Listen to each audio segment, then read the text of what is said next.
bell. Ring the bell. Ring the bell.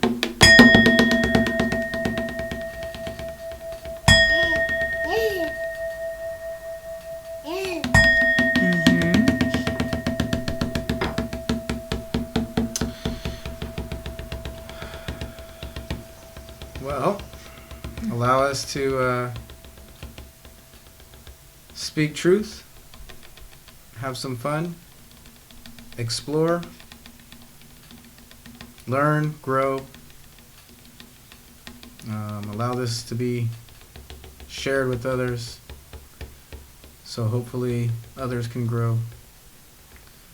And ultimately, let's spread some love. Oh. Wow. Beautiful. Thank you. I have to stay still because I got the squeaky chair.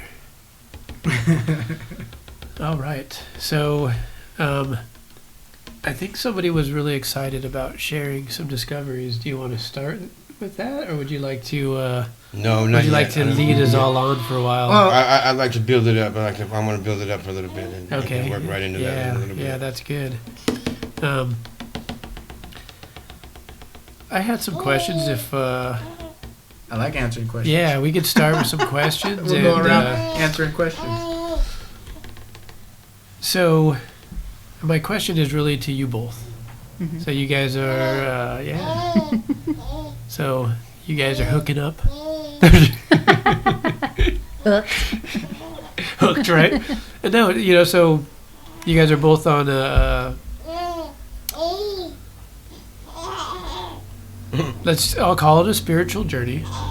That's what I call it too. Okay, good. You know, it's trying to pick the right words, but that works fine.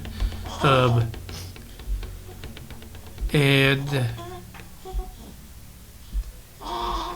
It's also a family journey. a family journey as well, exactly. And I'm not supposed to lean into the mic. you can do whatever you want at this point now. Anything goes. We just like to set the rules up so you know that you're breaking them.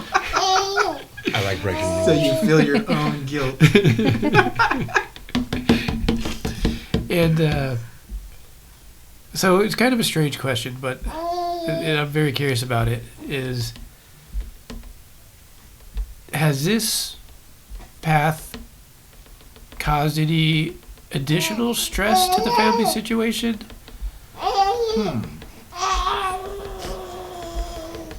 So let's first define this path a little more specific. This path meaning the medicine path, The medicine path, yeah, we can say that. the path of spiritual journey that I specifically am learning from is using entheogens, medicines, Mother Nature, and most people know them as psychedelics. So that path, because that makes a bit of a difference if I'm sitting with medicine and someone doesn't understand that it's sitting with medicine, they think I'm just tripping and hallucinating. There's that understanding. So to be specific, that's the path. But I don't know, I guess I'm going to let you start to answer that question first, because I would say in this situation between the two of us, I was the one that had more experience with mushrooms and psychedelics previous and had learned some benefits from it. And I would say, the one that more or less was called to and brought the plant medicines into our family, I would say. So I will let you answer the question of, has that caused any problems for us in a relationship or in a family? Yeah, and more specifically, has it brought any stressors to That's a good question, because I feel like it does bring a lot out of each individual, as the journey is significant to each individual. So I don't think it's brought any stressors or any created rifts between us or bad feelings, I guess. You're correct when you say that you did kind of bring it to the doorstep based on your previous experience. And I think every time that you have brought something like, oh, you know, they decriminalized mushrooms in Colorado, let's move to Colorado. Yes. Which I legitimately But said. he's dead ass serious, right? And at first I was just, oh, okay, yeah, whatever. But he kept bringing it up. So my initial thought was like, shit, we have to uproot the family. We're moving to Colorado. All right, we're going to Colorado. But then not too long after it was, they decriminalized it. Was it Santa Cruz or Santa Cruz, It was right? Oakland. No, it was Oakland next. Okay, Oakland. So he's like, oh, we don't have to move. We can stay here. And I was like, okay, you know. But I think with it comes a lot of just like being supportive of your partner and whatever crazy ideas they have, but also being able to be honest, like, hey man, that's too far, we're not going there. But I think with the way that the open communication and just how it flows, I don't feel like there's anything that he's like not telling me to where it would be like a huge surprise, you know, if we were to go down whatever path it was. I think it more or less brought up things in my own self, which I think that is the work of the medicine and the healing part of it. And so being able to have somebody there who understands that helps that process And be a lot more that smooth. was my next question after you so eloquently answered. The first one was, has it enhanced the household dynamic? And I want to kind of include the children too in the overall dynamic. And, you know, this, like you said, it is personal work, right? Yeah. Of course, to me, what is my personal work is heavily induced by my relationships, you know, so Right. that's kind of like my reflection of whether I'm moving forward at all on certain aspects of that I, you know, want to target and stuff like that. Yeah. So Making progress. Yeah. So to answer the first part, I would say first off, I'm very blessed. I'm very fortunate, and as you guys just heard, I'm very blessed that Selena's very open and open-minded to the types of things that I am naturally drawn towards, pulled towards. So that has been a huge factor because a lot of people are resistant to the unknown, and I think that's one of the big things that allows this to work in our relationship, in our family, is being open to new things and exploring. As far as has it created any positive or negative changes and rifts, I would say there's both pros and cons. So the good part is these medicines help awareness, perspective. When you increase your awareness and your perspective, a lot of the times it allows you to make positive changes in the right direction. Even before the plant medicines, you want to go, Daddy? Mm-hmm. Even before, He doesn't want to go to sleep. Yeah. He's falling asleep. He doesn't like that. we You got him. we had a real good relationship, so that helps. And I would say we had good communication, like pretty much. Yeah, we went through our dating phase and we're kind of through some hiccups learning each other, but after that, once we like committed to each other, we had really good communication. I think we still do. Mm-hmm. So it's important to be open and communicate. I would say that part has helped us grow and be more loving and compassionate and conscious. But then I got to bring up the negatives. So there are negatives. One thing that she pointed out to me was after ceremonies that I facilitate, I serve ceremonies, like energetically, I didn't notice it, but she pointed it out, and then I noticed it. Energetically, it was like I was more cranky, snappy, angry. Yeah. Like I think it took like 2 ceremonies, and then I was like, wait a minute. There's a pattern happening. Yeah. There's a pattern. And then it was like, okay, even though you're serving the medicine, you're still going to be integrating as well. And so kind of bringing that like awareness up and pointing it out, because he's not a snappy person, he's not a cranky person. And it was like, well, it was uncharacteristic. Yeah. So then that's some of the negative sides. Any other negative sides? And so I know you mentioned this, I think last time we chatted about recognizing, some of these out of characteristic things that happened. Do you think it's more stress related, or do you think that's more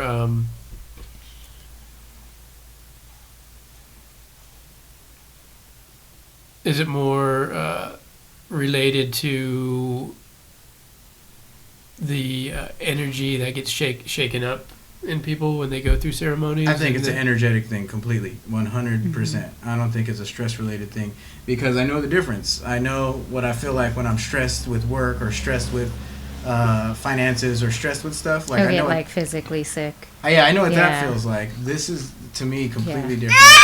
Yeah, you telling me, huh? Tell everybody. Say daddy stresses and does different stuff. But positives too, I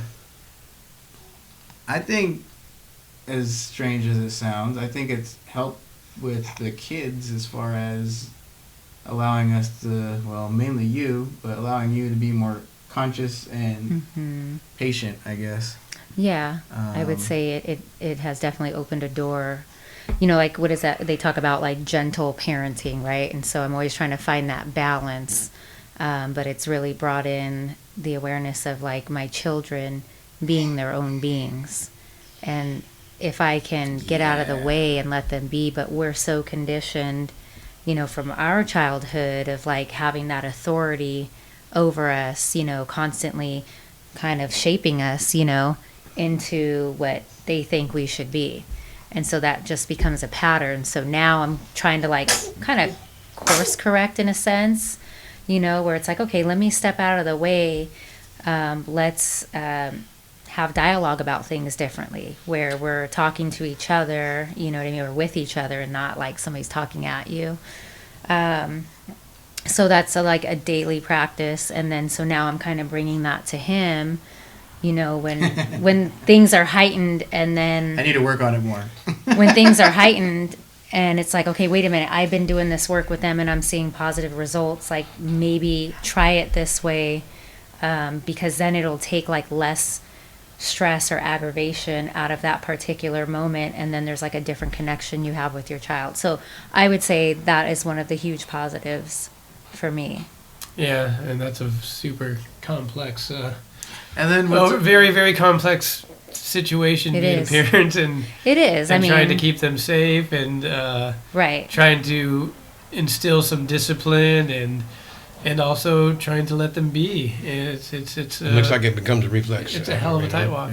Yeah. And then being able to relax that reflex, you're saying, is kind of like that's a good. It's a good. Yeah. Little, and yeah, like catching yourself in those moments where then it's like, shit, I did it again. But then going to your kid and being like, you know what, I'm sorry. I really wanted to respond this way and I did it this way. I'm trying to be better and do better. So having that dialogue with my kids so they could see that, we do mess up, but we're also in the moment trying to fix things and fix ourselves. We're not perfect. We don't know everything, Yeah, just being real with the situation. And yeah, that's beautiful. So I don't want to be all the question asking, but I'll at least ask one more. Yeah. Is so through this medicine practice, journey, experiment, whatever you want to call it, you have got the space or the push of energy to want to kind of transmute some of these habits that you feel could be replaced with something better. Was that instantaneous? Did it take a while for you to notice that, oh, I kind of have enough? The way I kind of see it is I'm getting extra energy and I can apply extra energy, or maybe I'm not using this energy in one way and now I could use it in a different way, to apply it to trying to make some course corrections. How did you notice that taking place? I think just for myself individually, after sitting with the medicines and what it brought forth in myself, and where I could see like, okay, it shifted my perspective on just so many different things. And I'd always kind of been in the mode of like trying to be, you know, obviously a better parent, and like we always do that. We want to do things better for our kids, right? But then what is that really saying? Are we really trying to do it for them, or are we really trying to do it for us, right? And so I took that perspective, and it was like out of whatever hurt and things that I was trying to overcompensate for. But it's like I don't have to do that, because like I was just talking to him today about like attachment, like with our kids. It led me to kind of back off and say, you know what, they chose us and they're here for their own experience. I don't need to overcompensate for my experience with them. And so as I started, you know, kind of diving down that path a little bit more, and just practicing it, it brought forth, like I said, a lot of different things within myself to, I don't want to say like fix, but grow from, let go of. Reevaluate, and then just allow myself to be. You know what I mean? Like I don't need to worry about what happened then, and all of that stuff. Like right. I'm here right now. Yeah, Let's we're worry not about right defined now. by our mistakes. You know, it's like we're yeah, and that's a good question that applies to all of us that have sat in ceremony, because we all have sat in ceremony here. But the question of, you know, kind of to paraphrase, how did you use it, right? Like, how long did it take before you had some changes? Is kind of what I heard you say. I see it as the some things are easier to course correct and make change, and some of the more hardwired stuff takes a little more time to change and really, I guess, fine tune. And that's my opinion. Because some stuff, it was easy for me my awareness increased, and it was easy for me to see where I needed to course correct and do the work and make the change. And some stuff, it's, to be 100% honest, there's stuff that I still know, like, oh, I should be, you know, eating even better than I'm doing, or, you know, exercising regularly, things like that, that I don't do. Right? So there's some stuff that, yeah, you can easily say I'm gonna no longer be addicted to caffeine, for example, a little thing, right? But at the same time, I'm still addicted to cannabis, right? I still smoke cannabis pretty regularly. So it's interesting to see which things, and that's a medicine in itself. That's a different type of use, though. But it's interesting to see which things I can easily course correct and make changes in myself, and then which things are harder and more hardwired. He's tired.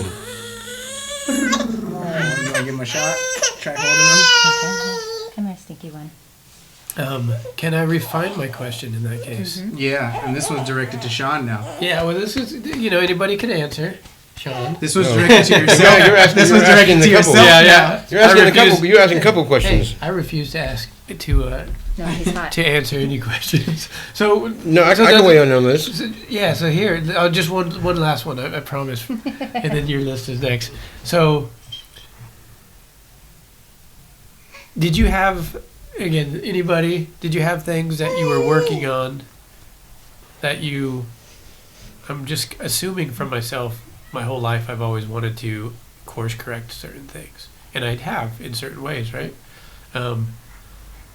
So I imagine that most people, and I could be totally wrong about my imagination, but I imagine that most people somehow experience life similar to me, and that's just how I go about my life, and that's how I imagine other people. Yeah, I think everybody kind of does that in a way. You know, I think that's it could be a mistake, but the question is, okay, I'm assuming there's some things that you realize, oh, I don't need to stress out about this, or whatever it might be, or oh, I want to quit caffeine. And was there a an extra boost to get past the humps on specific items that the medicine gave you?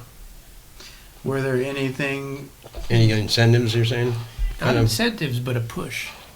Like significant, like things that you notice that, like, Yeah. Yeah. Yes. Yep. I'd say so. Oh, you mean like going back to the medicine? No. After ceremony, did certain things almost forcefully make you change? Was Oh, there yeah, any absolutely. like push to change? Yeah, absolutely. Right? yeah, I felt, so I guess maybe going off of like we were just talking about this actually, my first sitting with the medicine, the way I could describe it is it was almost like something was like put to rest in me, where I didn't have to be so like not on edge, but, and I don't want to say like aggressive, but I guess like, how do I want to say it? Like Intense. Prepared. like always having to be Ready. like, yeah, On guard. on guard. There we go. Like it literally felt like, yeah, Well, like you got your guard something, up. something in me was like put to rest, and I didn't have, and I feel like I became much more relaxed, like inner peace. I found that, I felt it, and with that came different perspectives on how I thought about things. One of which was like drinking. I mean, before that, I dialed it back a whole bunch. And then, you know, obviously having kids, I dialed it back. But really after it, I kind of like stopped. I just had no desire. I was starting to think about like what it does like to all the different systems in my body, you know, like how it affects me. And then it came to, well, why do I drink? Do I like the taste? Am I drinking it just to entertain myself for that moment? Well, I can do that now without, you know. And so I would say that actually changed for me. Yeah, that's another interesting. I know. Yeah. So for a lot of medicine. people, a lot of people, it's usually like diet or something they're consuming. I've seen a lot of that. It's usually they have a change in their diet as like a push, or they'll have a change in something that is what they consume. Like they consume different things, and by consume it could be what they watch, what they have a taste for, and you know what they read or watch or things like that. Certain things become unappealing in a weird way. Yes, you're absolutely right. And That's a then, good way to put it. yeah, and then the way I also describe it is the increased awareness, but just more compassion. Like in general, I would say more compassionate. You can go feed them. Yeah, I'll see you and then I'll be back. Then Sorry.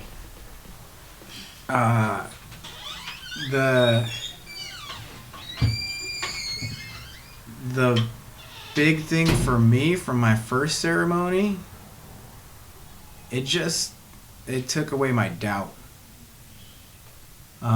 There was a lot that I had came to conclusions, but still doubted. I think I said this in the first Yeah, you podcast. did.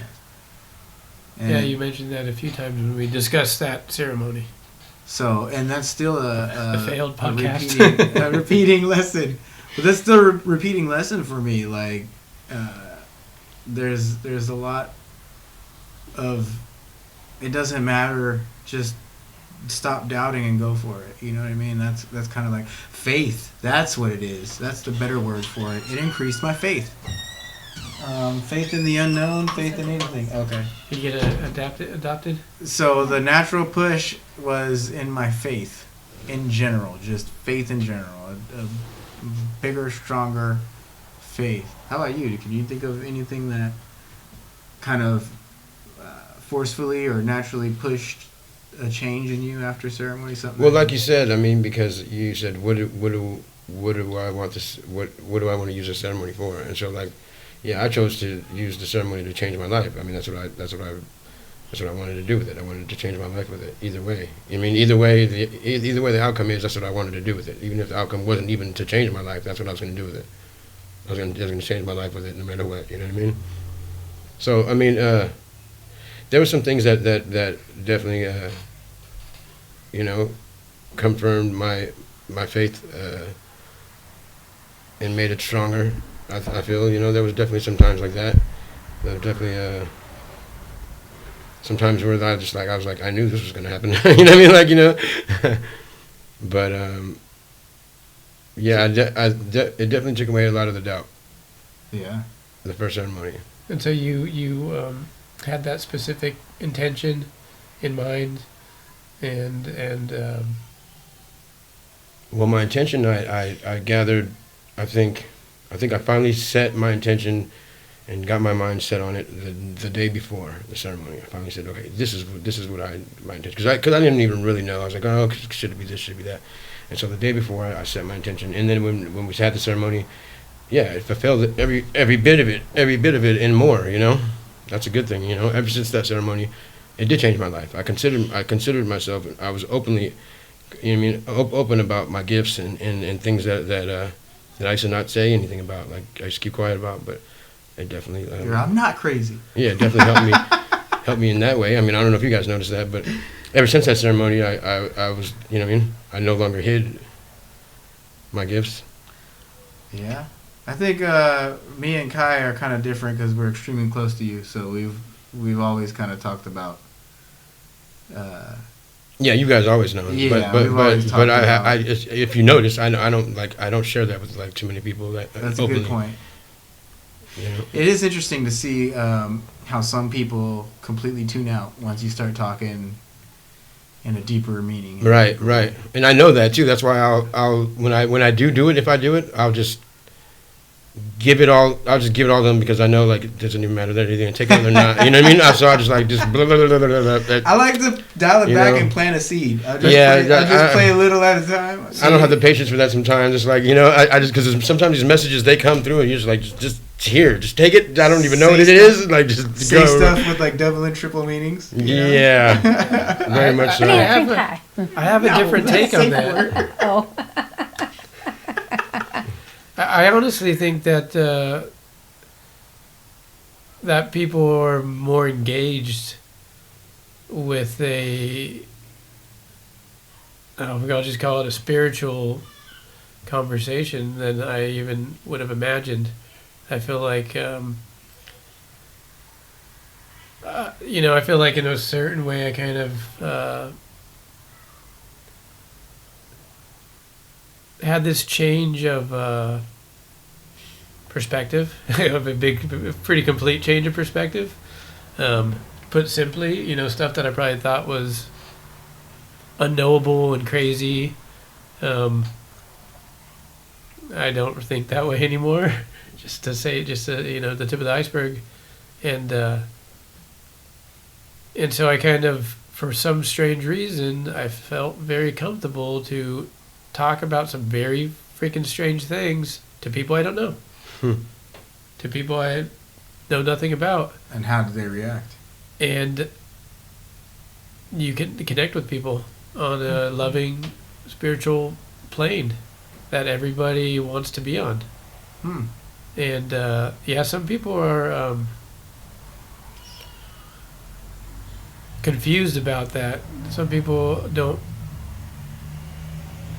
know how to put their guard down. Like you know, like you said, you know, most people are walking through this planet in fear and concern, and they don't know that other people love them sometimes. They don't know that. Or they don't realize that they can love themselves, you know? I think that's what it is. It's the self-love, so then it makes it hard for to allow other people to love you, because then it's like, oh, love means they see me and they love me for everything, right? The good, the bad, all of that shit. And I think that we do see the world as a reflection of ourselves. And so, when we're fearful, when I'm fearful, I'm trying to look at it a little different way. Why am I afraid? What, or if I'm mistrusting or something, I got to look at myself. Why am I untrustworthy? Type of, as messed up as I could be in certain situations, that's kind of how I try to course correct, is by going, okay, this person, I feel like they, whatever you consider disrespect, right? Disrespect, I always talked about the driving down the street, could be, pulling in front of me on too close of proximity, right? Yeah, cutting me off. Yeah, how dare you, right? Taking it all personal. Yeah, and then just kind of turning that inwards and going, why did I bring this to my world? And it's not, why did I bring this person who's driving into my world? Why did I bring this emotion into my world? And so I think, at least in my point of view, my experience is people are more receptive to, I would say, at least the loving part of the discussion. Mm-hmm. And even people who I thought were getting penetrated by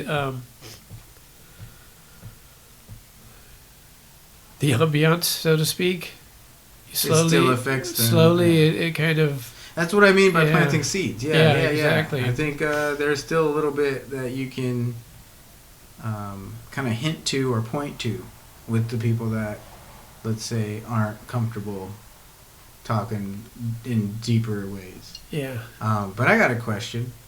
So it has to do with molecules.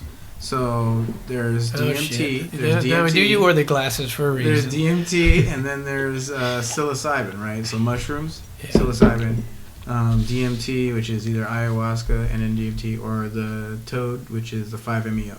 So I've felt, and this is my question, how do you guys feel about the difference in the experiences? So with mushrooms, I've definitely come to inner peace. I've definitely come to new perspectives and increased awareness.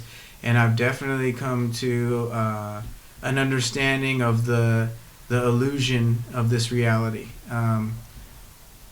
But I didn't, and until later use with other medicines like DMT, I didn't come to this place of unconditional love. Yeah, I came to spirit. I definitely came to spirit with mushrooms. But I didn't find this complete, like, only love, unconditional love awareness until I sat with Bufo, with 5-MeO DMT. So then my question would be, experiencing mushrooms and experiencing DMT, do you feel the same way where maybe one of them, like DMT, completely forces you into this unconditional love, and then the mushrooms, psilocybin, gives you a lot of, the other stuff, but just, to me, it didn't quite click with that unconditional love theme, Yeah. so to speak. I think there's some very, very big differences between the entity of the medicine, the frequency of the medicine, the force behind it. Again, I don't know, all these different things that we could call it. And I'm not going to pretend like I'm a psychonaut, because I'm a little scurry, but my experience with mushrooms have changed since the DMT has been introduced. But previous to the DMT. And so, yeah, I think very similar to what you said, where I start to experience reality differently, but it seemed very impersonal. And it still seems a bit impersonal, but not completely impersonal now, because I seem to have more contact with something else during those experiences. The mushrooms seem impersonal? I would say more impersonal, especially, when I was taking them without much self-awareness.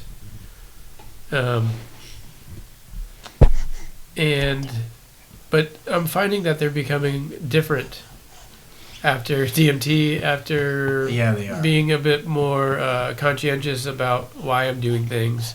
Before, I just felt like, my God, I've something in me just needs to experience something different. And so, okay, well, what do I do? Do I smoke? Do I take mushrooms? What do I do? Yeah. Meditate? Do breath work? Yeah. Do these things. And and that stuff changed too after. And so I think the DMT experience, both with ayahuasca and with definitely the bufo.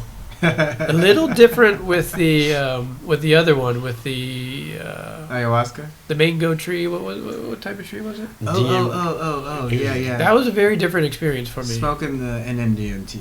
Yeah. And so, the takeaway from the bufo is it just really opened the door to love, and yes, and. For me, that was my superpower for a short period of time afterwards, where it's like, I was being the loving husband that I've always wanted to be. I was being the loving parent that I always wanted to be, and it was easy. And then, I call it the training wheels. Then the training wheels were removed, and guess what? I got to do the work myself again, damn it. Yep. And I got to dig deeper, but since I was bathed in that emotion, I know what's there, and I have something to seek. If that answers your question. What was your question? Sorry. I think, you agree. So my question was, and now this one's for Sean. So, Sean. Yes. The difference between the psilocybin mushrooms experience and the DMT experience.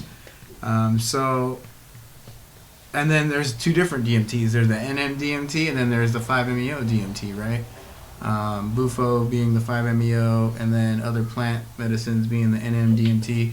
And you can do it in either ayahuasca NMDMT, or you could smoke the NMDMT, right? So, with that being said, what I had learned from my personal experience is mushrooms gave me a inner peace. Mushrooms gave me a different perspective on reality and the illusion of reality. Mushrooms gave me spirituality, but I didn't get that unconditional love like I did with Bufo, with the 5-MeO DMT. There was something that clicked differently with the DMT that got true awareness and true knowing and understanding of unconditional love that was not there per se with the mushroom. And I just want to know what's your experience with the two. Are you talking about that warm feeling in your gut? No. That warm Well, I mean, it could be a warm feeling in your gut, but I'm just talking about that knowing in the experience, like true knowing of unconditional love and feeling it in a very hyper reality sense. And then even after the experience, when you're back into this life, it still carries out. That lesson is still learned, and it's still very rich. Mm-hmm. But would you say that you've gotten that from mushrooms before, like, or gotten to that place of like true unconditional love with mushrooms? Or would you say that you never got there with either or just... I never got there with mushrooms. That's what I'm saying too. But mushrooms did set up certain automatic things. Yeah. In the dark it did. Oh, in the dark is best. That's when you're supposed to have them. Oh, He's just trying to fall asleep. Yeah, it did. Oh, Work that way. oh. How about you, Selena? Well, I never did mushrooms like that, and when I did, it was back in 2006, and it was not a great journey for me. So I hadn't touched them until this year. Yeah, until after Bufo. So not doing any psychedelics from 2006, and then here comes Bufo, and I was like, yeah, you know. Bring it on. But it was like, you know, it was on my terms, and I went into it very intently, to where I like disconnected from like social media and even just people. I was just at home, like I didn't text anybody back, or I wasn't on anything. I just kind of wanted to hone in on like, okay, I'm going to this experience for me. You know, what do I really want to gain from it? You know, what is this going to open up? But I had like no expectation, and I think that helped me have a beautiful experience with it. And I heard the unconditional love, like that feeling, and the self-love and the inner peace and all of that. And then, yeah, then after a while, here comes life, you know, like without all the, you know, everything there. And it's like, but everything is there, but, Yeah. you know, then you're kind of focusing on maybe like the little things that aren't going your way that day or something. But now I'll microdose, and have been, but then I stopped because, and we had this conversation just recently. We always have these conversations. I don't have an addictive personality, so I started to feel like, okay, when the going is getting tough, yes, I can go and microdose, but then do I really need to? Let me feel this. I'm going to feel it today so I can figure out how to work through it, and not necessarily need to lean on it so much. But what I would say is it definitely helped me get through some of those really, really tough days of the mind chatter that I was having, beating myself up. It still kind of creeps up on me, just like the other day. And he texted me back and was like, why don't you just microdose or go smoke? And I was like so irritated with his response because I didn't need a solution from you. I was just sharing what was going on with me, you know what I mean? And then I was going to tell him about that, but then some other things had happened in life where it was like, wait a minute, I don't even need to go there right now. We're going to focus on this other stuff. He's like, do this and forget about it. Right, but to me it was like, that's like the man thing to do, is to have a solution for something I'm telling you I'm experiencing that we foresee, or not foresee, but we see it as a problem, right? And I'm just trying to figure out, how do I get over that part of the mental chatter? The mushrooms do help a lot, I will say that, but now I'm like, okay, I'm in the mode of let me feel it and figure it out, and not, Hey, grab me one of the cookies. yeah. I'll get one. I think we need a pacifier. Yeah, but it's in the that's exactly what I car. wanted You to have look the car. It's in the car. Oh, we could just keep it running. It's all right. Okay. Keep rolling, rolling, rolling. Remember that song? Keep them Yeah. puppies rolling. So I was- rawhide. I That's was my sharing favorite about song. I was sharing about how your text response was, "Oh, just smoke or microdose," and how I was like annoyed at your That's too solution hilarious. to my problem. That is too Right? hilarious because I made that suggestion not too long ago too. Whatever. Yeah. I'm just That was before we knew there was something baking in the oven, but But giving then, you the but then tools. it had me realize, you know, those particular tools do work. And I can see why he suggested it, because we've seen positive results. So I had to kind of, you know, get out of my own, like, oh, you're going to tell me to, you know, do that. So, yeah, to Yeah. have a kind of like a triggered reaction, right? Yeah, to right. But what's triggered, right? That's always like something that's like still unhealed that makes you react out of emotion. Oh, it made me feel this way, right? So I'm Yeah. going to tell you, tell you about it. But yeah, I think I've learned like not to be triggered so much. So the point being is, why is such a curious question to me. Like, why is it? Because I thought I thought I did a lot of work with mushrooms that I was good. Like, okay, I'm good. And then when I started sitting with DMT, specifically Bufo, 5-MeO, that's when, yeah, it was like a deeper depth. A lot of new problems that I had to work through. What did he say? He's like, I thought I was good. I'm like, nobody's good. Yeah, that's the truth, right? But yeah, that's why we do the work, right? And what is doing the work? That's the ultimate question. Not cake sucking? Healing our psyche. What'd you say? Cake sucking? Is that what I'm doing? Hey, I'm going Do your thing, bro. Do your thing. there. Well, I will say also, yes, after the DMT, mushrooms are different. And different, like, slightly different. They're still mushrooms, but I can go a little bit deeper With Bufo? with the mushrooms Oh, after Bufo. oh, like after, okay. I've sat in Yeah. with DMT. Okay. well, it seems like there's different avenues that become open. So different. Yeah, and okay. So, and that's to my point though, where it's like, how is it that mushrooms open up so many? It unlocks so many doors, Yeah. and then DMT unlocked so many more doors. Where it's like, well, that's so amazing, and then it almost makes me question, like, what else is there Yeah. to unlock? Other doors. Further. Because I didn't even know the doors that were there that needed to be unlocked.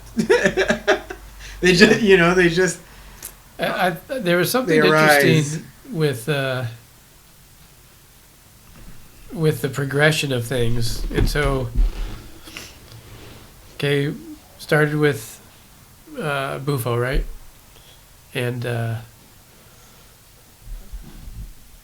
that kind of created just a completely new way of wanting to operate in the world, which it was actually the same way that I wanted to operate in the world before. But now I had more means to do so. And then went to an ayahuasca experience. And that was another piece of the puzzle. So the Bufo experience, without describing it completely, was a experience of, I just call it being bathed in love. Bufo is love. It was, sitting in front of the warmest light that not only warms your body, but it warms your soul. That's what he was saying, right? That warm, fuzzy feeling inside. Yeah, in a very parental way, I would say. And then to go further in with the ayahuasca experience, there was a lot of other things in that experience too. So there was a long progression of things. But the biggest takeaway was, and what Sean actually said earlier, which was Tell him. which was not just feeling love, but seeing love. And what he said, what really rang a bell to that was, I came to the conclusion at that point was we're really not some of our actions, and I really believe that. It's very hard for me to digest that. Especially when your kids Yeah. do certain actions. How do you digest, for your children to say, oh, they're not their actions? And it's not, to me, it's not an excuse to say, things are okay to do, or, it's not really like a free-for-all. Right. But it's no attachment. It's no attachment, and it's also what has happened, and we could make the assumption that it was meant to happen to get to the place that we want to get to. As long and arduous as that may, take. Whether it's 1 million years or 5 million years or lifetimes, no clue. It could be. It could be a long progression into, and so after the Bufo experience, and kind of from this to here is it's as weird as it sounds. I want to be a manifestation of love. I want to transform these things that I do that are not based in love. And they can be based in so many different things. But it's usually, selfishness or just, selfish, self-serving desires, and or just habit that, we kind of allow to really weigh in on who we are. And so to me that was a big part. And I was just saying, you mentioned something earlier about we are not being defined by our mistakes. and again, what I was saying is we're not even a sum of our actions. In a way, again, this is not interpreted. You can't interpret that exactly, because we're really getting into indescribable space when I'm feeling that. Our actions have an effect on our emotions. Our emotions have an effect on our connection with God, or whatever anybody wants to, call that.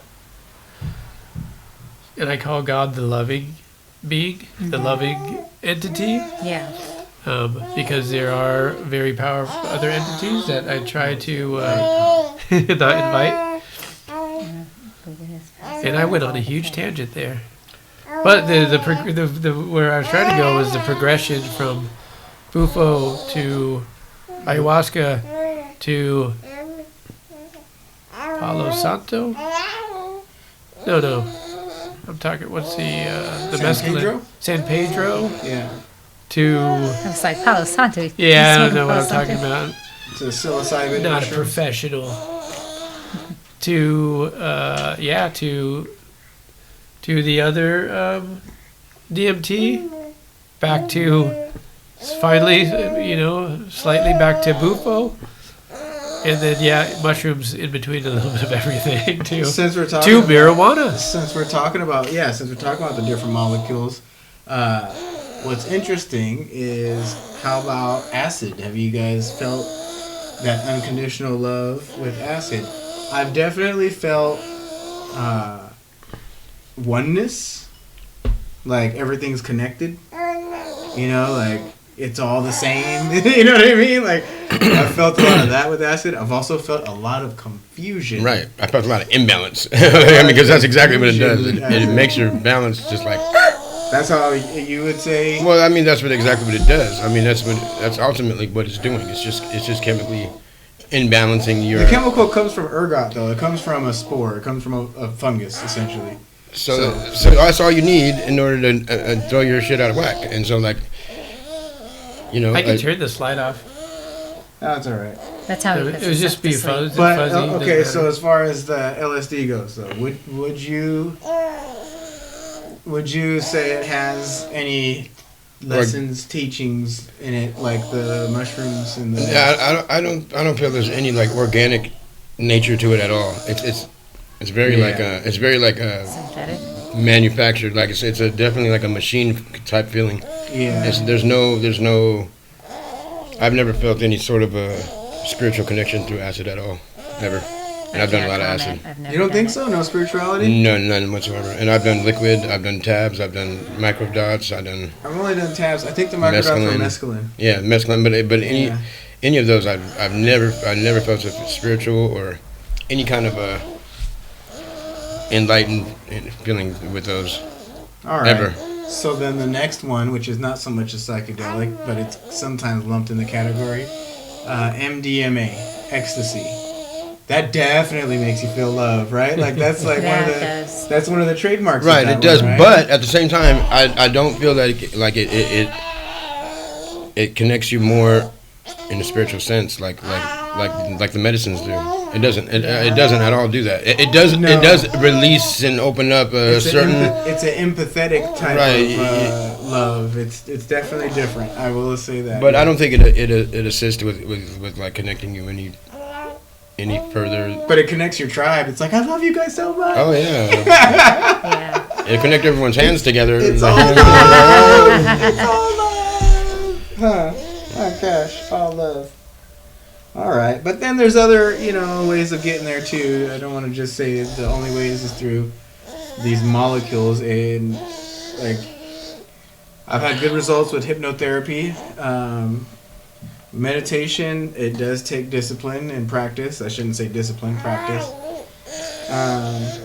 But yeah, anybody else would like to share the other, let's say, meditation or anything else you've done or tried to do, like breath work or yoga or... Well, just to anything throw like it that? out there, I would say just marijuana is a very powerful, for me, it's a very powerful tool. Especially for journeying inwards on a more contemplative level. Yeah, I got a theory on that one too. Really? Yeah. What is it? So, just building the relationship with the medicines. So, what I was doing when I went to Mexico to build my relationship with the toad medicine, I was staying away from cannabis. I was intentionally giving Bufo the space that it needed, and not smoking, so I could make sure, I was receiving the Bufo, and only the Bufo. So then, when I did smoke out there, finally, I started getting in my head, right? Like it always does, right? Super analytical. Like it was your first time. And not so much, but so to say it quite frankly, with Bufo and being out there in Mexico, I started my faith increased in the mysteries, I should say. I started experiencing a lot of miracles, mysteries, supernatural, inexplicable things, right? You start experiencing these types of things like synchronicities and prophecies and, seeing the future, predictions, just extrasensory stuff. So then when I smoked weed and was in my head and analyzing and integrating essentially, right? Because that's what I was doing, integrating the ceremonies and experiences I had out there. It's like the brain side of me, the ego side of me, started talking myself out of what I had experienced in ceremonies and started almost convincing me that there was something else behind it. that, none of this, this ain't even real. You think that, you know what I mean? I'm over here having these experiences in ceremony and you think that that's the truth, but really, look this is it. This is all it is, right? You know what I mean? The aesthetic, the physical, and that's it. And I think that's one of the beautiful things about marijuana. I definitely agree. So here's where I learned, and I had to stop and laugh because I was aware of what happened. I was like, motherfucker. So, Spirit of Santa Maria, right? Yeah. That's cannabis for you. So the spirit of cannabis, it allows you to be super analytical and in that physical headspace more so, in that ego headspace, in that mind intellectual headspace, where the other medicines, DMT, it's like a heart spirit type of space. But doesn't it also allow you to let go? You can, Yes. Yeah, where you. I don't know, let me see. Hand me one of them rolling papers. Let me get analytical. Cannabis, yeah. Let me get analytical here. Speaking of the The cannabis, cannabis. cannabis, Oh, that might be in my pocket. because I think you know, Sit down there. both of you were actually present on two separate of my deepest marijuana journeys that I've had, and one of them was. Oh, what are you looking for? Lighter? Rolling papers? Oh, there were right there. I don't see them. No. But Yeah. I gotta get the baby out of here. Yes, Smoke. no, yeah, I'm not going to smoke with the baby. Yeah. I don't know where they went, Sean. I don't either. Selfish. No, nothing for the baby. Huh? Sorry to interrupt you. Go ahead. No, I don't know what. I You don't. said two separate occasions where you. Oh yeah, just Deep cannabis experience. yeah, like being able to release too, because the cannabis, as mental as it is, it's also very informative when it comes to what you need to do with your body. At least for me, What, like eat and sleep? well, you always Get the munchies, right? no, but What do you mean? stretch. A lot of people like to work out on marijuana. Oh, that's a Physical good point. exertion. That's a good point. Yeah, Uh, it's more physical, right? Yeah, it's more breathing exercises. It's more of the earth. It's very interesting like that. And so with the whole analytical part, I love to dive into it because you go down that path of what am I, who am I, what am I doing, why am I doing this, you know, and you could really No, I was giving this to. So do Go you- down the rabbit hole. you could go down the rabbit hole, and so a lot of the times I don't remember, you know, all of that stuff all the questions that I asked, or even if I got answers back, but just going through the process of motions. trying to, Trying to get, figure. I think I come up with some of my best theories on marijuana. Honestly, yeah, and it's like most things where, but it still makes me lose my rolling papers. well, we won't let that stop you. They'll. No, I won't let We're that not stop gonna- me. We're not I'll going to figure give up. something Why do out. I feel like I see them right now? Because they were just here. Yeah. But, Oh, look at that. oh, underneath Santi's wow. Oh, he didn't want you getting smoked. Okay. He didn't want you getting smoked out and ruining the video. With all your. You know what I did figure out when I was smoking marijuana one time? That actions is what speaks to the universe. It's not words that speak to the universe, it's actions, if you really think about it, right? It's like, why do you go help somebody? Well, out of your good heart and out of good intention, right? So this is what the universe hears. This is what the universe, that's how you speak to the universe in actions and not in words. I mean, you can't speak to the universe in words, really, right? I mean, the universe is going to know your heart. Well, the words and are not, an and not action. the words. The word is an action. Well, The the words, vibration is literally a resonation of actions. right? The words, I believe, speak to us. Where'd you put him? Right They next speak to to it. us more Okay. than they would speak to the universe. Oh. They speak to Maybe us they'll and speak give to us the. and give us our understanding, right? It's like if you were to have the keys to unlock every single thing in the universe, I think that one key would be perspective. It'd be Message. perspective. So one key would be perspective. No, the key to open it all Would be perspective. So- would be perspective. this is the question then, right? Because I know I just jumped back into it. yeah. But talking about the different molecules and the different modalities Came in the grinder. to get to expanded consciousness, right? Mhm. That's pretty much what you're talking about. Well, I'm sorry. That's pretty much. It or does come down to getting that. Am I- to, getting need a to reminder? spirituality. Huh? Oh, I'll keep going. Yeah. It does. It does. So- It does come. It does end up coming down to that, though. Exactly what you're saying. So then, but the weirdest thing is, and this is why it's kind of a question that I have that I may not get an answer to. The weirdest thing is like, okay,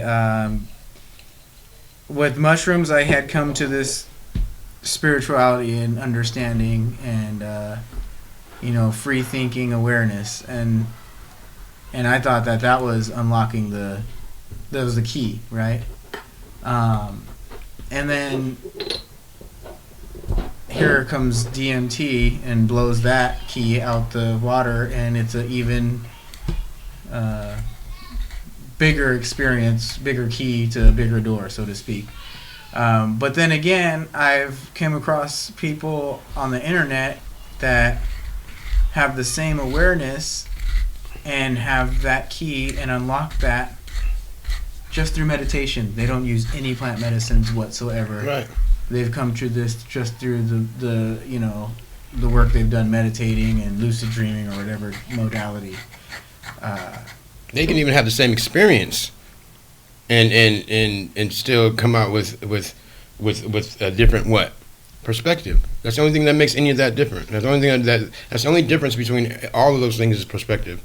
So, opinion. Do you think it's better in one way, shape, or form?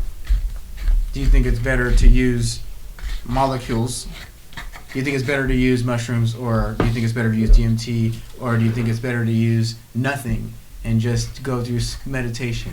Or do you think there's no better and you think that, they're all the same? I mean, what are your thoughts on Well, that? so I think it depends on your perspective. It depends on your intention and your outlook on it altogether, right? If you're using it for certain things, then you're gonna get those certain things out of it. But if you understand that you're using this medicine for a certain reason, I mean, the medicine's gonna work. It's gonna work itself. You know what I mean? For you personally, I think it's for anyone that way. but for you personally, do you have a preferred method? Do you like getting there without any substances, or do you like getting there with substances? Is there a Well, preferred I would method? say that's hard to say because I get there no matter what. I get there, and most of the time it is on marijuana, just because that's what I'm Really? smoking at the time. It's not that I try to. Yeah. It's just that's just what I'm doing when I'm there. You know what I mean? It's not that I try to. I don't use the marijuana to get there. I already go there. You know what I'm saying? Yeah.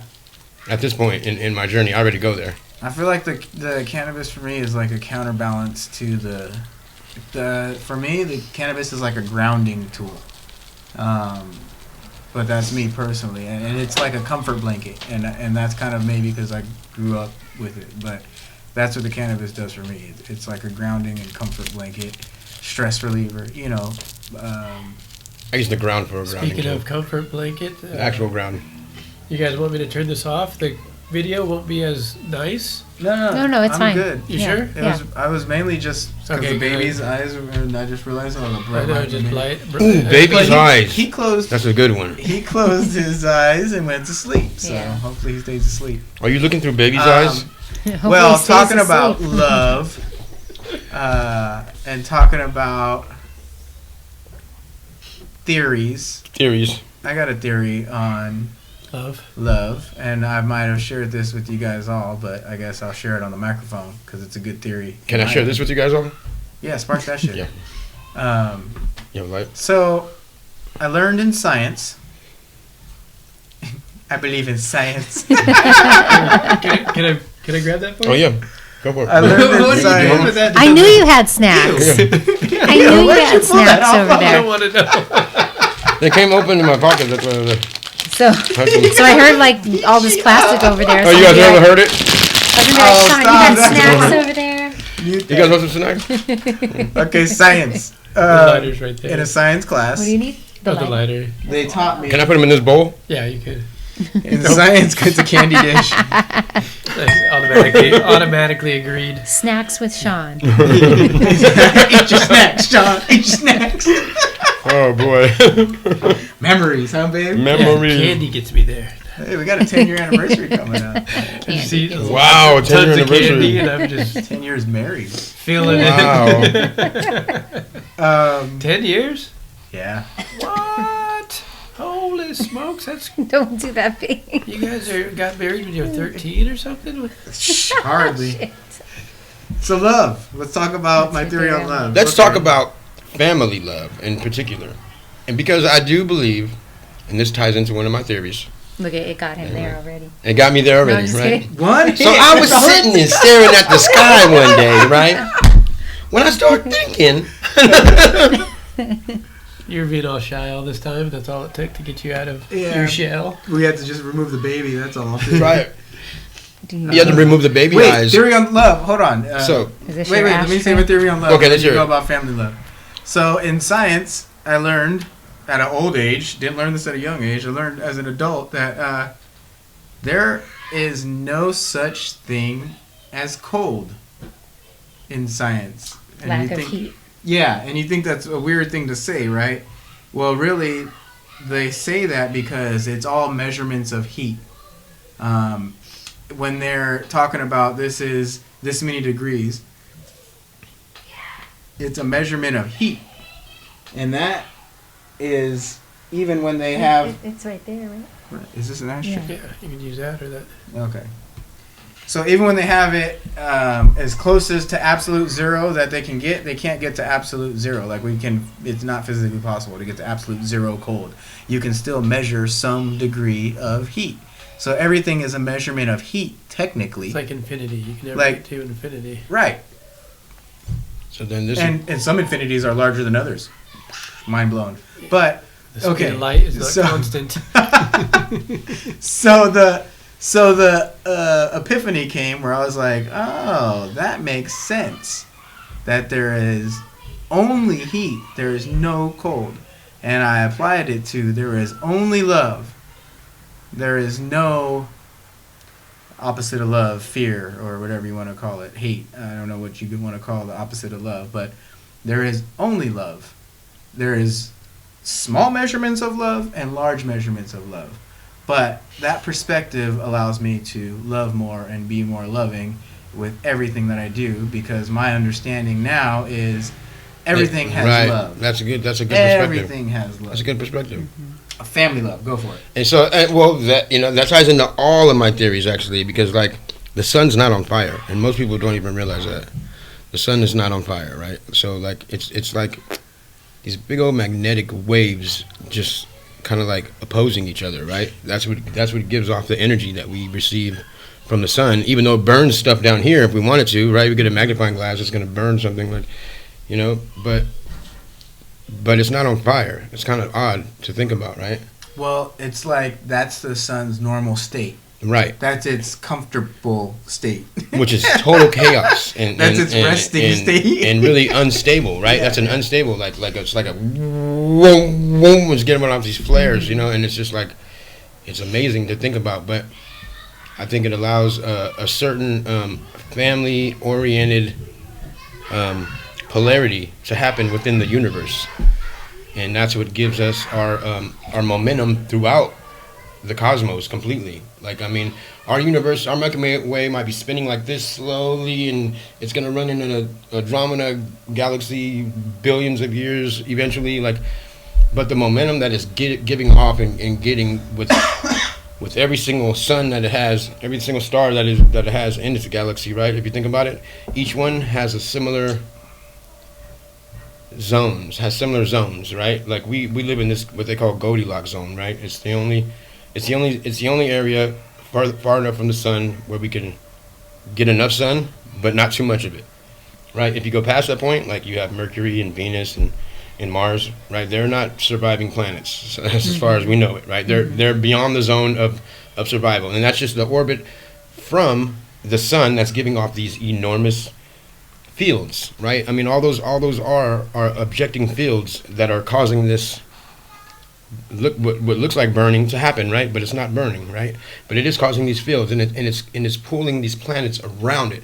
So a lot of my theories I just try to break down from logic, right? So if you think about it, right, like it almost has to have counter forms of energy in order to keep the momentum going. If you Like think gravity and anti-gravity? Yeah, somewhat, or just like the momentum of how the moon and the Earth kind of spin off each other like in that orbit. that motors that you were playing with a while back, where you use the two polarities of the magnetism to keep the little thing going. I remember you made one. The perpetual motion. Oh, I was trying to make Yeah, that's a good- yeah, perpetual motion machine. That's a good way of I explaining showed it. you that? Yeah, I don't remember. Our that was universe a long time ago. orbits I'm like, what the hell? is that? in a perpetual motion. If you think I about never it. got that one down, but I did turn water into a combustible He built a bomb. fuel. Don't say that. especially if you're anti-vax. Hold on, back to the family love. Well, it's getting there, but because Okay. we're still understanding what Kai just explained as perpetual motion, right? Like our universe kind of It's perpetual is, motion. is working in a perpetual motion, you know. Yeah. And are And those polarities so far away from our experience that we have no clue of what those motions are, what those forces are? well, I think there's a way to explain it through And are you describing through that as through source what we energy? have in our human anatomy, right? Like you have a male and a female, right? And it takes a male and a female to reproduce and create 1 + 1 What- makes 3. create another one, right? So One makes three. One so plus one so equals with three. that kind of logic, right? You can apply that and it'll be consistent throughout the cosmos and throughout the universe in that way, right? Like if you look at all of our solar systems that we're aware of, you know, they all have the same dynamic.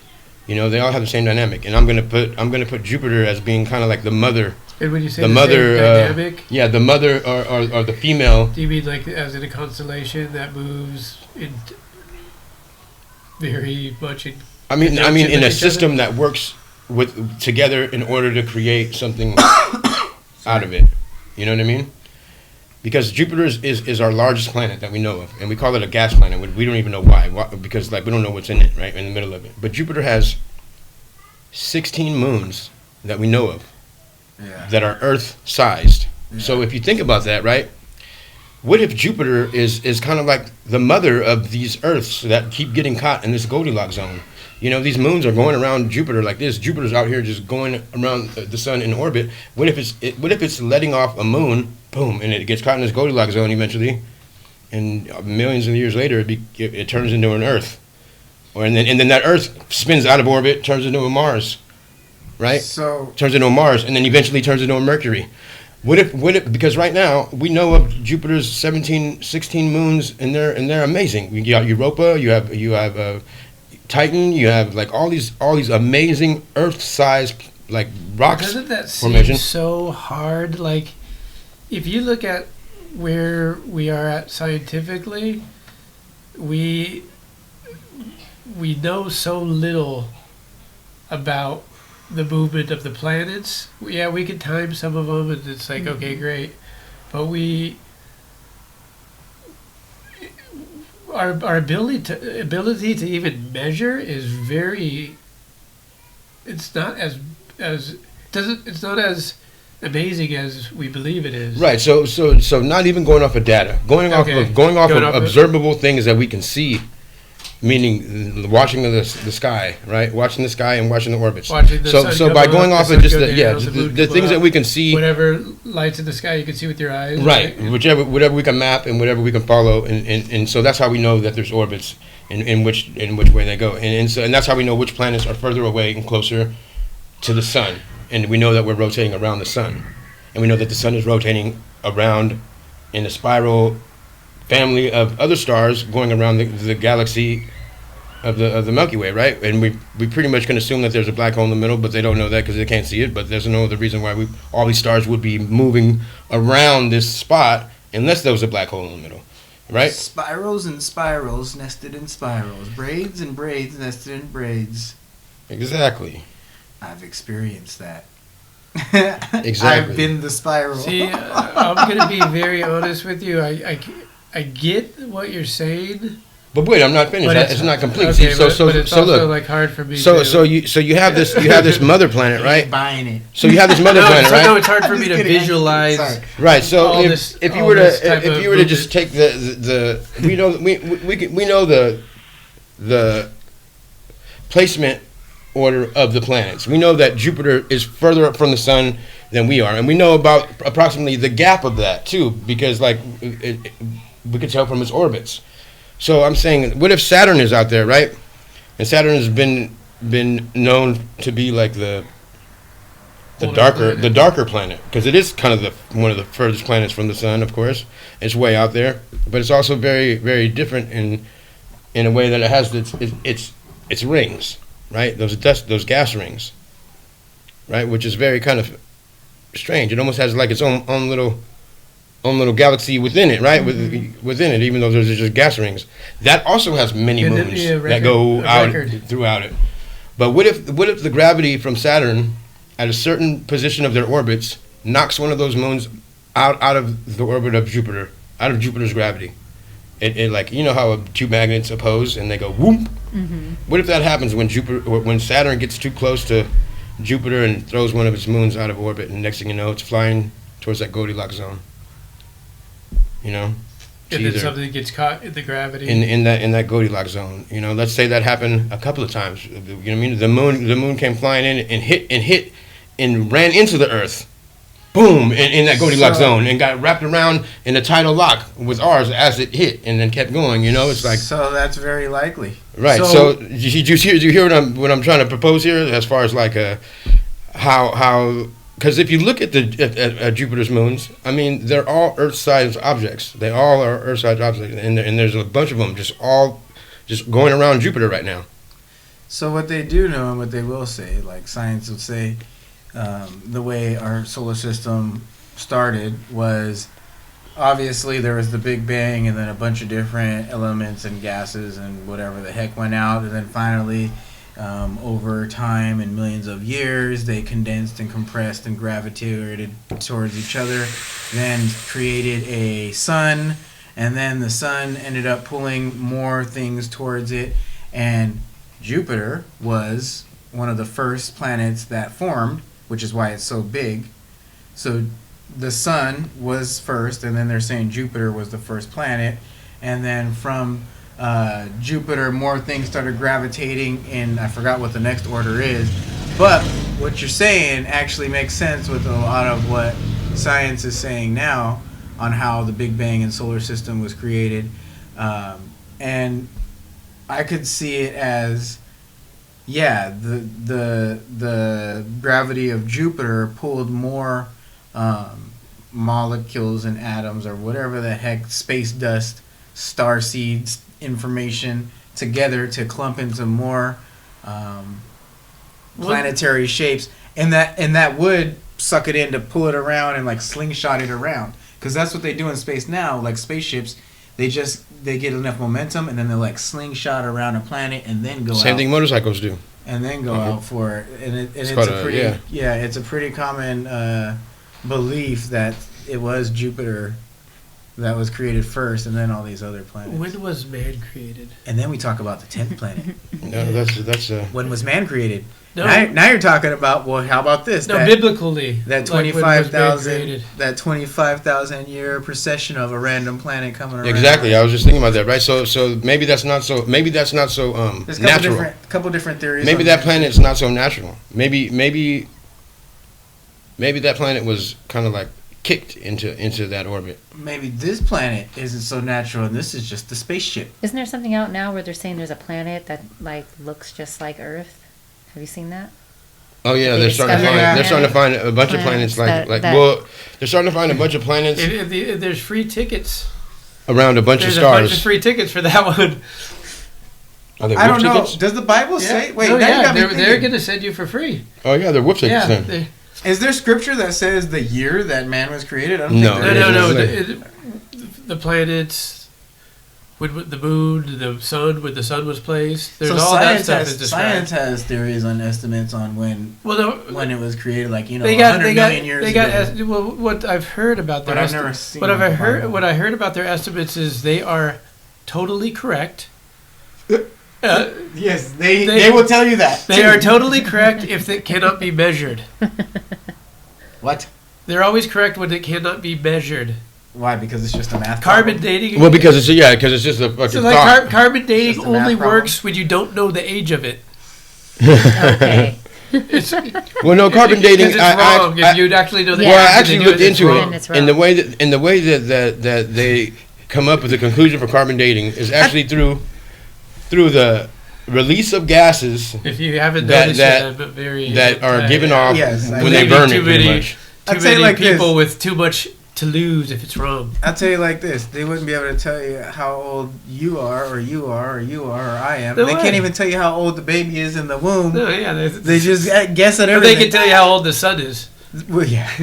Yeah. So it's an So, estimate. I'm gonna- But I will say this. Well, but it's just the such estimate's a not- huge number that it doesn't matter anyways. Yeah, but the estimate's not that far off. Let's say that. Far off from what?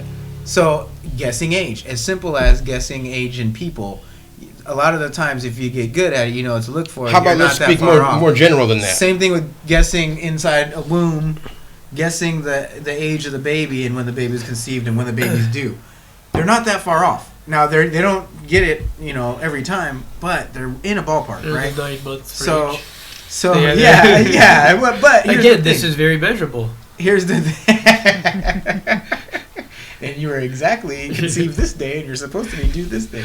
Yes, but the thing is, So they're pretty it's close. a ballpark. Yeah. It's a ballpark, and I will give a little grace because I will say, in logic, in common sense, you can kind of estimate some stuff. Now, I'm not saying carbon dating's accurate. I don't know what the fuck they do to carbon dating. I don't haven't know looked that into it, but I could say like, I could see how a ballpark estimate could arise and not be that far off. But I could also, you know. So how about this? Yeah, I Let's mean- talk more general then. Let's not talk about so specific. Let's Well, talk more I general. wanted to hear about the family and the love that this. Yeah, you said family love. Yeah. Started talking about the sun and Jupiter. That's what I was talking about. Yeah. I was talking about applying the family dynamic into what we know of in the universe. Oh, wow, that's funny. Okay, so that's a synchronicity. That was actually. You guys are probably going to think by it, but that was my next question. Synchronicity. Synchronicity. Boom. So Boom. just to Ah. enhance the Boom. point, just to enhance the point. Synchronicity with Sean. Yes. Well, we are brothers. Wow. So I was listening. it. I was listening to my hypnotherapy session that I had. It was my second one, and I had it right before I went to Mexico. Yeah, but you didn't listen to it till after? Did you wait? You were going to wait or something, right? Or you were teasing yourself for a while? I don't remember, but I do like waiting and Yeah, listening yeah. because it's funny because it Or until your work week was over or something like that? it allows you to get more like messages in it. You're like, oh, this could Yeah. be that and Yeah. this, you know. Yep. But the synchronicity was in the section that I was listening to in my hypnotherapy session as she was guiding me to different planes. I came across. So at first, and I'll just describe it as it was described in my hypnotherapy session. And actually, let me try and relive it a little. All right, so I came into this next area, and essentially I felt like it was just in a blank zone, like a blank state. I wouldn't say any color, kind of just like a blank, black, white, or gray. I don't know. Blank means blank. And then I came across a stone sculpture face, just like a face. And then when I started inspecting the face, because I was curious about it, she actually brought up asking if it was safe. She was big on safety. That's the thing that's coming to me. But when I started inspecting it, it looked like a slender nose. And then I had my guide with me at the same time. And I was asking my guide information about it, like, why am I being shown this? And nothing really came to me at first. The guide said, figure it out. So then I kept inspecting, and then it reminded me like the Easter Island heads. Big and long Just head. the heads, yeah. It reminded me of like the Easter Island heads. And then I still didn't understand what I was there for and why I was being shown this. And then as I stared at it more, I was like, it's kind of like craters. And I think when I first came to it, I seen it as like craters and rocky, but I took it as like a statue and a face. But it was a face, but it was also a celestial body. And this is where the synchronicity comes in. So it was a face that was a celestial body. And that was the message I was supposed to get, right? And then there was more stuff there that I had to figure out. So I inspected it more.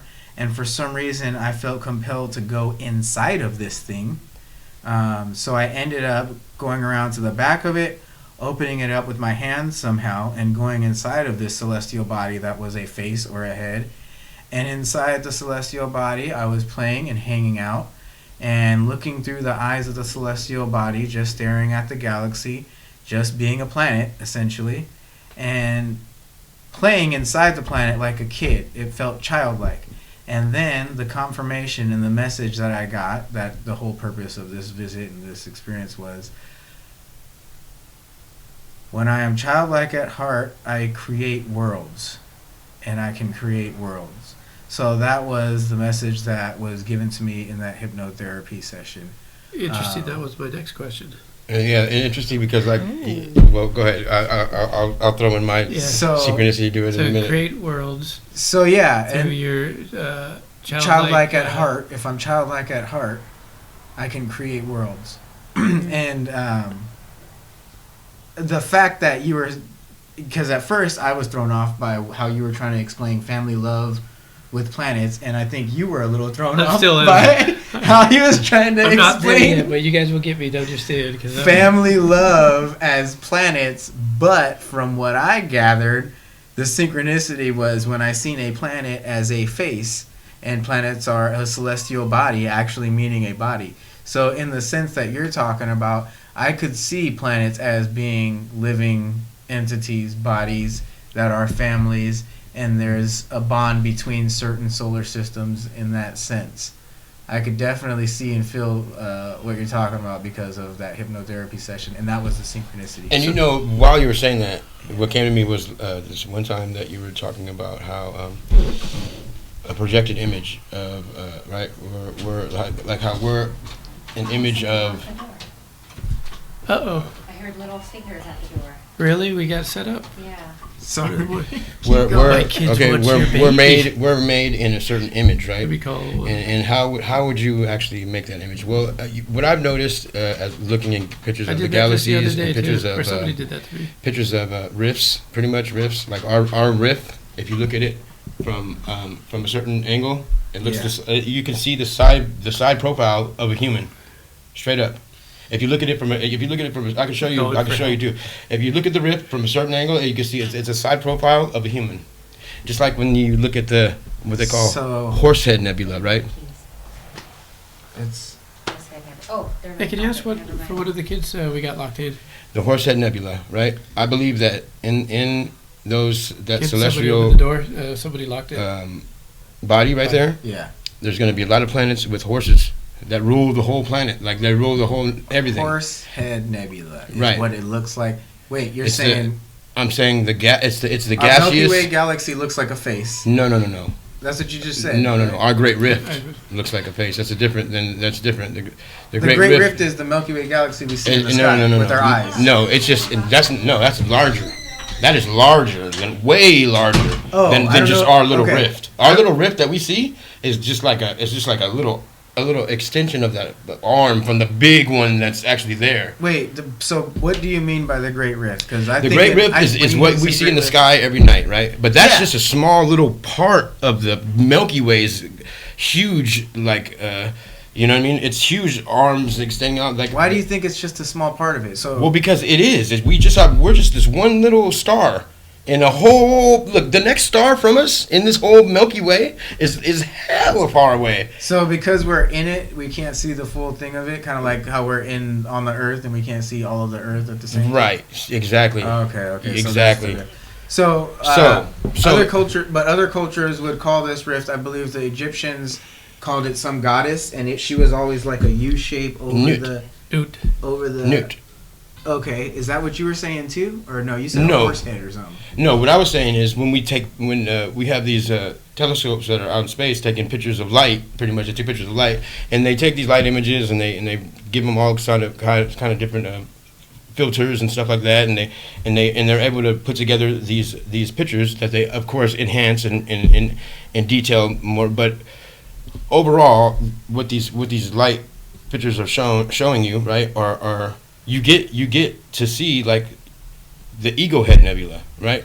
You get to see stuff like that, right? And then if you look at other rifts and other places, they all look like something, and I guarantee you that is the image that's projected on that whole body of celestial stars, right? They're gonna have images projected in that So way. our rift, you're saying, looks like a face because that's what we are. Right, and so therefore, like that's the I don't image think that it looks like a that. face. No, well, watch. I can show you. I gotta look at it. So I think other cultures. So like I said, Egyptians Let's call see a it phone. like the goddess that's stretched over. Newt, yeah. And then the other cultures, I think they call it like a great serpent or something, or like something. I can get it real fast.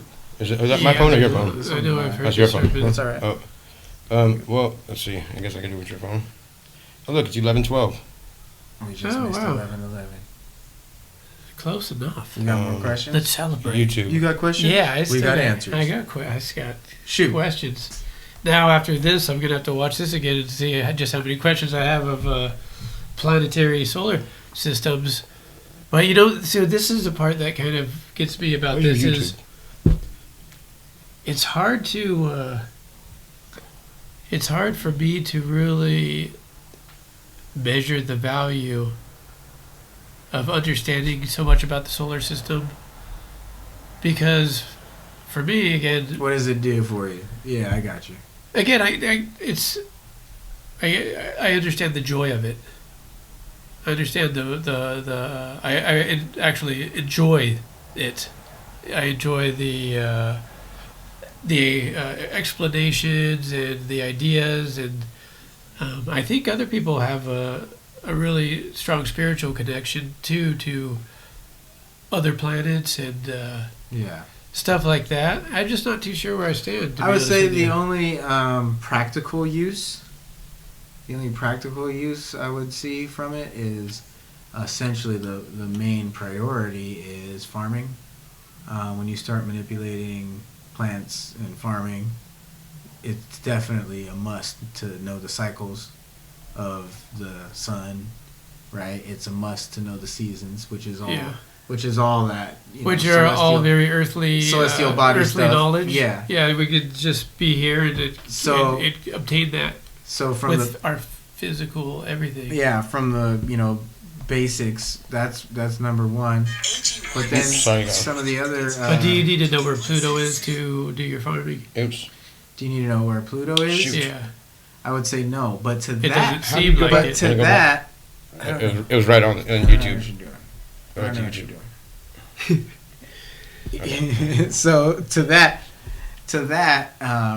you can also get a knowledge of the stars for other stranger things, like from what I'm aware, I'm not a woman, but a lot of the time Menstrual cycle. menstrual cycles, so birthing. So essentially, when you can conceive life, when you can procreate, it's in a way controlled by these celestial bodies slightly, and that's a weird thing. That but is it's a very. thing. See, this is very interesting. Yeah.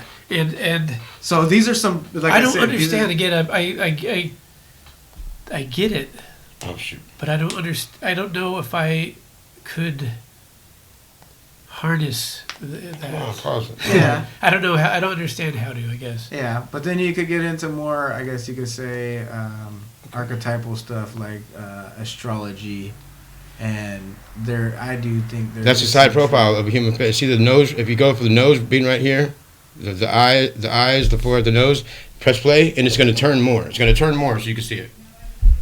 Let's get it for the camera. So You see? the astrology Did you see is a it? little more. Oh yeah. I don't know who that woman is. Yeah, you got to go back to the beginning. It's just her Okay. intro. Okay, do you see it though? Yeah, but that could be anything. I'm just though. saying. It, yeah, it could be anything, but it just so happens that every single nebula that we see, it's like they all are in the shape of something that we can relate to. Does that look like the profile of a face where that's the nose? Ooh, I'm really close to the microphone. And I can see a nose. Yeah. Like, So- and it's going like it's starting to turn like this, and it's a side profile. Like if you press play, you can see. It's the rest kind of of it. like So man, which you need to watch those Dan Winter videos that he does, because he talks about what you're talking about. Like that's But what about the clouds? what they are. That's what they are. That's what it is. How many things do you see up in the clouds? The So, star seeds. We And- are the and- star seeds, and that's And in how a way, that's what it's coming down to. Like it talks about the plasma. It's the plasma that kind of like is the most useful thing that we've kind of found as far as something being we're able to harness naturally, meaning like this is something that's naturally in the environment already. So plasma is already something that happens naturally, but we're able to create it and harness it. That's like one of the most powerful tools that I think man's like ever been able to harness. What is plasma? Plasma is pretty much It's in your blood too. it's charged electrons. That's the definition of plasma. It's when you charge electrons and they hold that charge pretty much, right? So you have to, in order to stabilize that, you need to have it in a certain environment, and usually this environment consists of gaseous vacuum, a vacuum chamber with certain gases in it, and these gases will stabilize the charged particles that you put inside of there. So you can have these charged particles in one air, like a cloud of it, like a little, like a plasma cloud is usually what you're shooting for in order to make Kind of plasma. like a neon light. But is not everything a charged particle Well, on the planet or right, but in our existence? but this type of charged particle is This is an easy Google one. What is plasma? it's a certain kind of charged particle. It's a certain kind of charged particle. Okay, It's so not it's a particular one. It's not just one that. It's not just anything. It's not just any charged particle. It's a particular one, and in certain elements will hold a charged particle better than others. That's why the plasma cloud is best used with certain gases and certain charges. So you like know? the human, we we have a certain charge, right, and I think that's why they call our blood plasma, because and that's why we are in the form that we're in. Opposed yes, to a different form, opposed to a rock or a moon or whatever. right. So Opposed to gas in the sky, even. All right, here Opposed goes. to every bit of thing. Quick definition. Quick maths. Plasma is superheated matter so hot that the electrons are ripped away from the atoms, forming an ionized gas. It comprises over 99% of the visible universe. In the night sky, plasma glows in the form of stars, nebulas, and even the auroras that sometimes ripple above the north and south poles. So yeah, it's like everything is plasma. Right. So, but see, they're explaining it from Both you guys are right. they're explaining it from like a highly charged I tried to read it like a robot too. particle, like Yeah, it almost sounded good.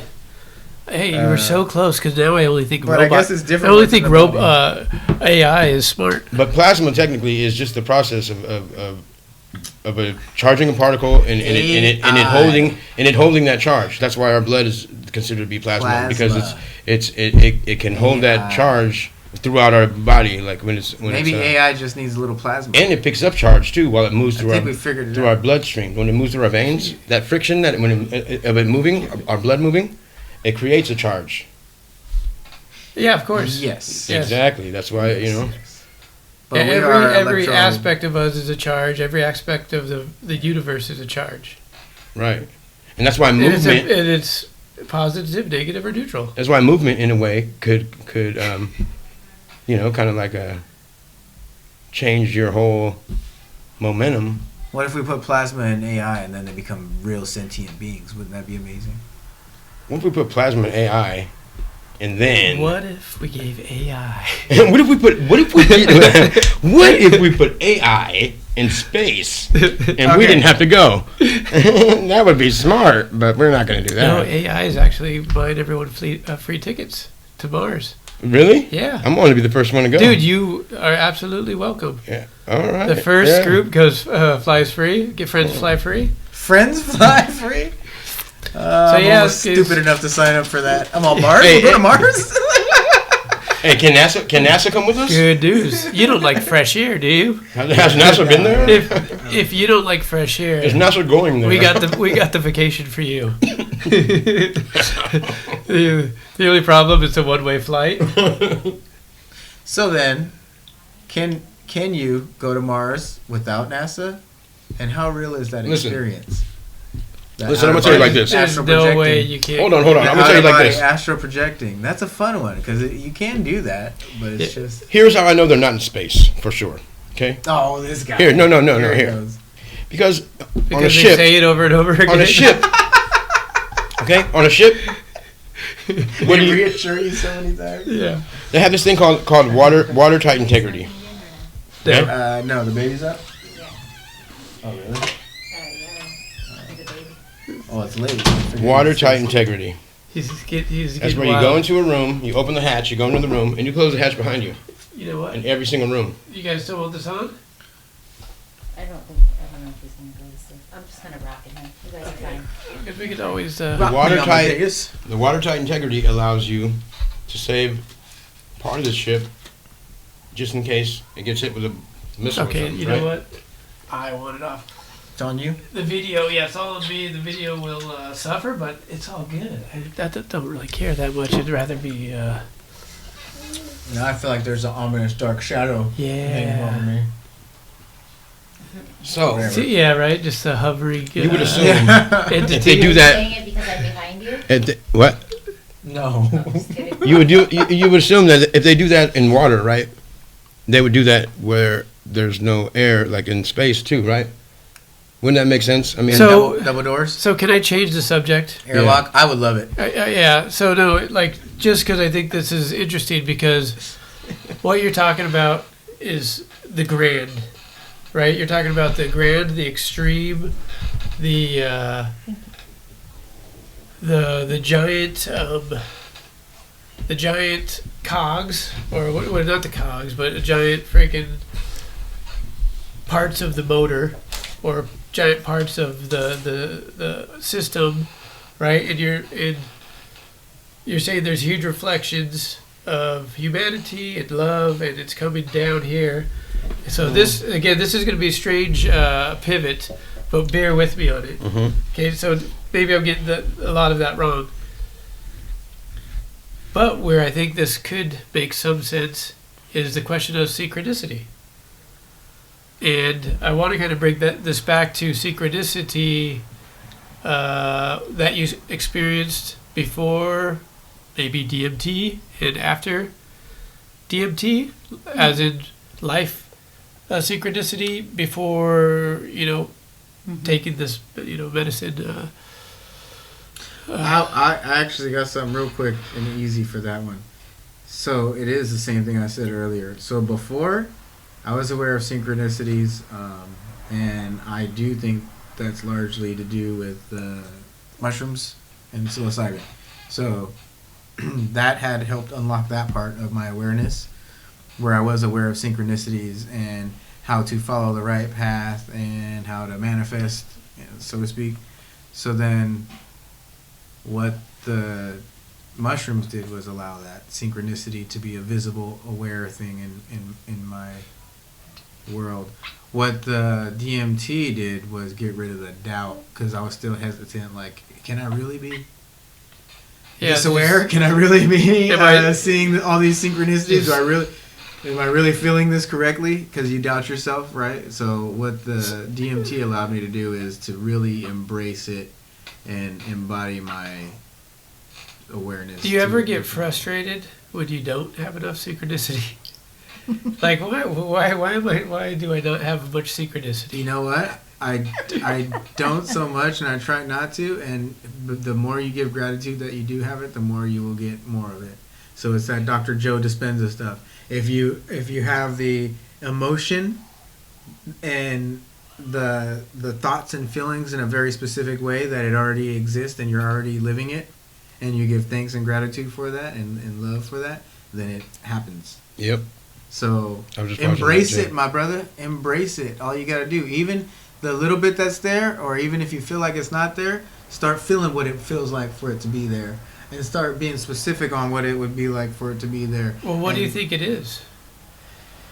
It But works. I know It we've works chatted when a little bit. synchronicity? In writing, on So- text and stuff, synchronicity. yeah. It works when I don't try and make it work. Well, That's what it is. It works. Faith or It's I think It's just- awareness, increased awareness. I think it's 100% It's increased just where awareness. you're aligned at. Just like this. It's like you can be here or you can be here on the plane, right? But the synchronicities that you're experiencing are gonna be things that are along this plane. You know what I mean? So and then so if you're The along this, parallels, the right. parallels. I It's got what you- it's I heard what you're saying. it's you're going to be things that are going to be synchronizing are going to be on your plane. It's going to be on your same everything. People can have synchronicities in all different ways, right? The parallels On- of the on- non-physical reality with the physical reality Well- is kind of what I'm hearing you say. yeah, and so let me ask this: is synchronicity everything and everywhere, or is it just when you notice it? Right. That's what I just answered. That's what I'm saying. It's everything and everywhere. Well, you Yeah, made me want to I ask that agree. question even more after. I agree. It's That's- everything and everywhere. So okay, so it's everything. It's everything and everywhere, based on your alignment, and sometimes you notice it, sometimes you don't. Right. It's perspective. I would say, yeah, it's perspective, it's awareness, it's how open and aware you are of the both non-physical reality and the physical reality. And this is what I see the synchronicity as. And it's funny because, like I said, it works better when I don't try it. And by that, I mean when I'm not thinking, it works better. When I'm just feeling in the heart space, Yeah. in the being, in the soul spirit space, that's when the awareness, it arises, it comes to me, And then the and synchronicity I'm will happen. aware of And it. so it'll come so more and more. is that the feeling that makes it desirable? Would you say? Desirable? I think It's not like that's Yeah, 'cause desirable. it sounds like It you. just Well, happens. earlier you're saying you're talking about Joe Dispenza and kind of bringing these He's things talking about into manifesting. That's manifesting. Okay. specifically manifesting synchronicity, No, you don't manifest synchronicity. Synchronicity I would say just happens. synchronicity is the common... manifesting the knowledge of synchronicity. Synchronicity is more like the synchronicity confirmation. is the confirmation. Yeah, the confirmation. It's more like the confirmation. Like, Okay, oh, so this so is it's science telling communication. me. It's the a communication. Yes. it's So the the universe. It's synchronicity the is the communication, but everything is communication everywhere at all times. It's always there. It's And so- yeah. And so, what's the importance of having that synchronicity during these times where you feel more open? It lets you know you're aligned. The importance, yeah, I would say the confirmation is allow you to know you're on the right path or exactly as you are working towards is happening, right? It's a little bit of gratification or gratifying. Gratification. What kind of Yeah, word you is that? feel. I think But it's it's a little gratifying. If right? not, it should be. Yeah, it's a little bit of like attaboy. But the levels that it comes at you So- in is it jumps from like you're getting all these synchronicities, and then It's once a you nod from the and then once you get like a certain like understanding and level, like all these That synchronicities was happen going all on the the, time. You're like, Instagram. dang, you're like, dang, it's happening again. Like, dang, oh man, like, dang, like, what is that about? You're like, this is too much. Like, Is you know that what I mean? movie Everything, Everywhere, All the Time? Yeah, Yeah. and so, As we're talking, that's what I'm thinking of. but it's Yeah. it's so, you listen to synchronicity. A lot of people who, I guess, are open-minded about spirituality will talk about synchronicity, right? And a lot Yeah, of that's people, when that's they're talking about doing DMT, you're talking That's about another language. synchronicity. I think of in What'd you say? A light language? intuition. I said it's another language. Intuition. Like I feel like for me, like it pairs together. Let's say before all of this, maybe sometimes going against my intuition, which could have been those synchronicities that I would see lined up, and then, oh dang, like I knew it. Oh yeah. Right? Yep. So like, And then Okay, so Yeah. let's get to the deep root of it. Whoa, 'cause whoa, now I whoa, just whoa, got a hold on. feeling. Now I just got a feeling. Hold about on, I want to weigh in on your question that you were saying in the first place because like having an experience right now. I know, right? because like we were talking about like planets, right? Like No, come no, on. no, we're talking about planets. No, look, we're talking about planets, right? Like He what's pivoted. He pivoted. what's the way? Because you're talking about that one way ticket to Mars, right? Around that. Like how do you get there, right? How do you get there? DMT. I'm serious. That'll get you there. Yes. To that planet. It's Yeah. solo meditating, astral projecting, and so Right, but I'm saying, but that's like the doorway to it. It's like the portal through. I mean, it'll get you there, right? Okay, synchronicity. I believe So- it's possible. So, the deep root of synchronicity, and this is something that I've felt through ceremony, and this is an understanding that I'm aware of. It's just a weird, deep understanding. So, the synchronicity, Keep it coming. the synchronicity, ultimately, goes to the oneness and singularity of every energy, everything existing all simultaneously in the now. So, the the synchronicity is essentially chaos. no, I feel that I have an itch on my arm. I'm gonna scratch it. It's a Oh, look, I was just scratching my it's a forehead. we are one.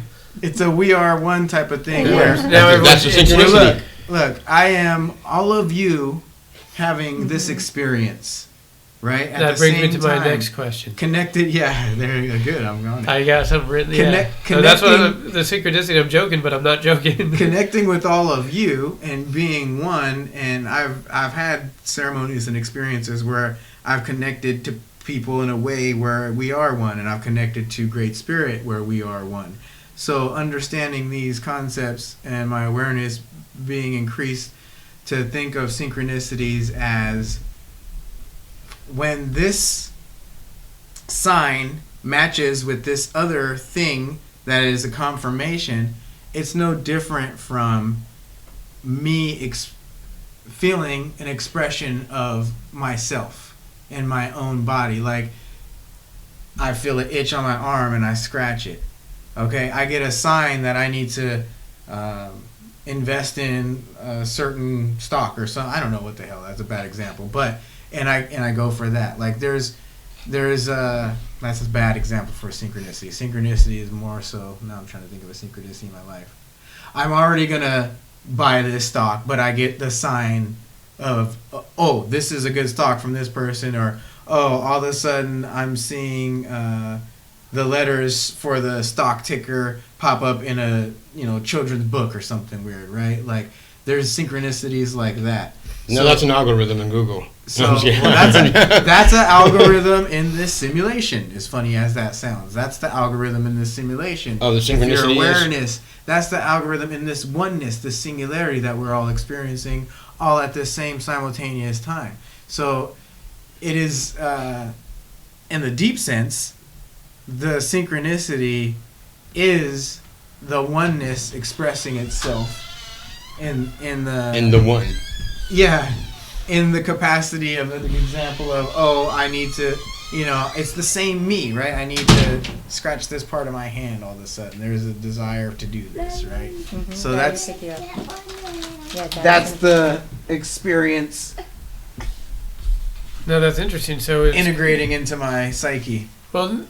So we could jump back to that one if you want. But so now, one of the questions that you have, right, is whether you're taking mushrooms or having a dream or doing DMT or whatever, or doing exactly what we're doing now. Right.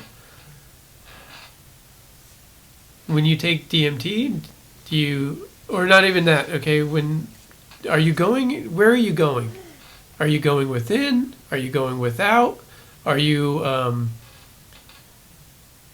Is our imaginations so amazing that we can be in a dream and be 40 different people talking at one time and also thinking ourselves about the situation? I'll let you answer this one first. Yeah. I do believe so. Go I with mean, No. Run with that. so So, yeah, where are you going when you go? where do we go? So, like I was explaining to Santi earlier, right? Whenever About about the realm the sky. and being able to maneuver in the realm, and starting off in the realm Oh yes, at, yes, in- yes, at yes. one specific spot every time you go there, right? So Yeah. it's always going within. I mean, whenever I know that I'm going to be using the medicine, I always make sure that I go within prior to the medicine. Whether it be the mushrooms, which is mainly the mushrooms lately, or anything. Even when I use the plant DMT, I go into it, prepared, and that means going within first. And when I go within, I go within and I end up in the realm, in the same place every single time. And that's right, right where I said it. So I want to ask you this about the realm. Is the realm a manifestation of your own? The realm Or is is the... Is it real? Is that the question? Or is it real, or is it all your imagination? Is that the question? Or not that simple? You could take it that simple. It'd okay. probably be I'll take easy, it that it'd simple. probably be easier So to. the realm, okay, the realm is an invisible place. It's very much invisible. You cannot see it. So the realm to me might look like in my mind a different realm than you might see. Take for example, let's say your realm is looks like a desert in Arizona, and it's vast, and that's what you see when you go to your realm at first. My realm to me looks like the space, and I start off in space at this one spot, and that's my realm, and I think of space as being all of the realm. That's why it's empty, I believe, because nothing's supposed to exist in it. You're supposed to exist in space in an invisible way. That's why you don't see nothing in there. That's our realm. So the question, do I get a chance to answer? Yeah. The questions were, where do you go? And then the other question was, is it your own imagination, manifestation? or is it real? So, Right? Well, no, I'm not saying one's not real. Let me finish. Right. So I wasn't even done yet. But so what I'm saying is it a manifestation, or is it real? It's all up to you. It's still the same place consciously. You know what I mean? It's like you don't even use words in the realm. Really, we do, because we are prone to do that in real life. So we do that inside of our minds.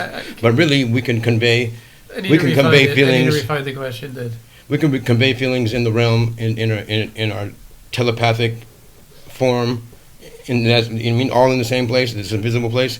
We can do that without words, We can still understand each other completely without having to use words in this place, in this realm. But I want to give a specific example to just try to pick your guys' brain a little bit farther. Okay. You have dreams, right? You have dreams. How complex are your dreams? How complex is the world of your dreams? They're pretty complex. I would say they're very complex. Just as complex as this, yes? Yeah, just as complex as this. Yeah. So, do you think that our dreams are manifestations of our mind, if we can put it like that, or if it's a manifestation of itself?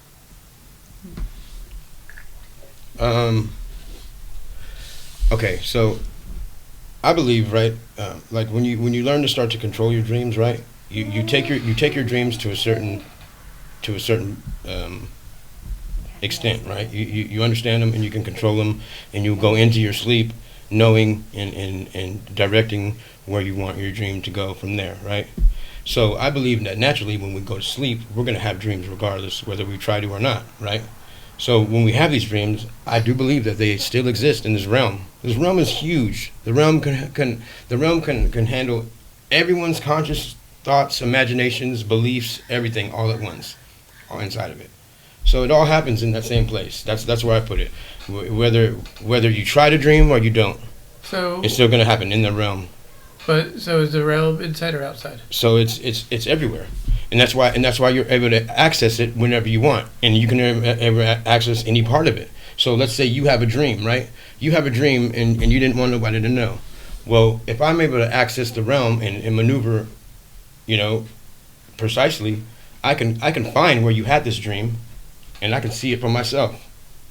In this, because it all exists in this realm, and all exists in this invisible place. It's like a huge. You can't think physical. You can't think physical at all. And that's the part that it's hard to unfathom the physical. Well, I'm thinking of more personal responsibility. There's that. But there's no rules like that to stop you. There are rules, but right. It's different. Right. Different rules. There's ways to block. There's all in this realm. There's also ways to block that and protect yourself from people who want to come. Some people have guardians. Yeah, it's just if you know someone's going to come and steal your dreams, or someone's going to come in. There's ways to protect yourself and stop that from happening. But this is a very real thing, I believe, that happens. Like, yeah, anyone's able to look inside of your private world and see whatever they want. So let's say this. And if they're weak, they can put stuff in there and it'll work too. You're talking. You got. And if they're not good at it, they can leave stuff in there without even trying. And you're talking. You got an itch on your hand, right? You got an itch on your hand, oneness. and that's the divine. That's the being oneness. Saying I need to itch my hand. The synchronicity thing. That's the I would itch your nose and you slap your face when you're sleeping. You and that type of thing. Exactly. So this is kind of my idea of it. Is the dreams and this are the same.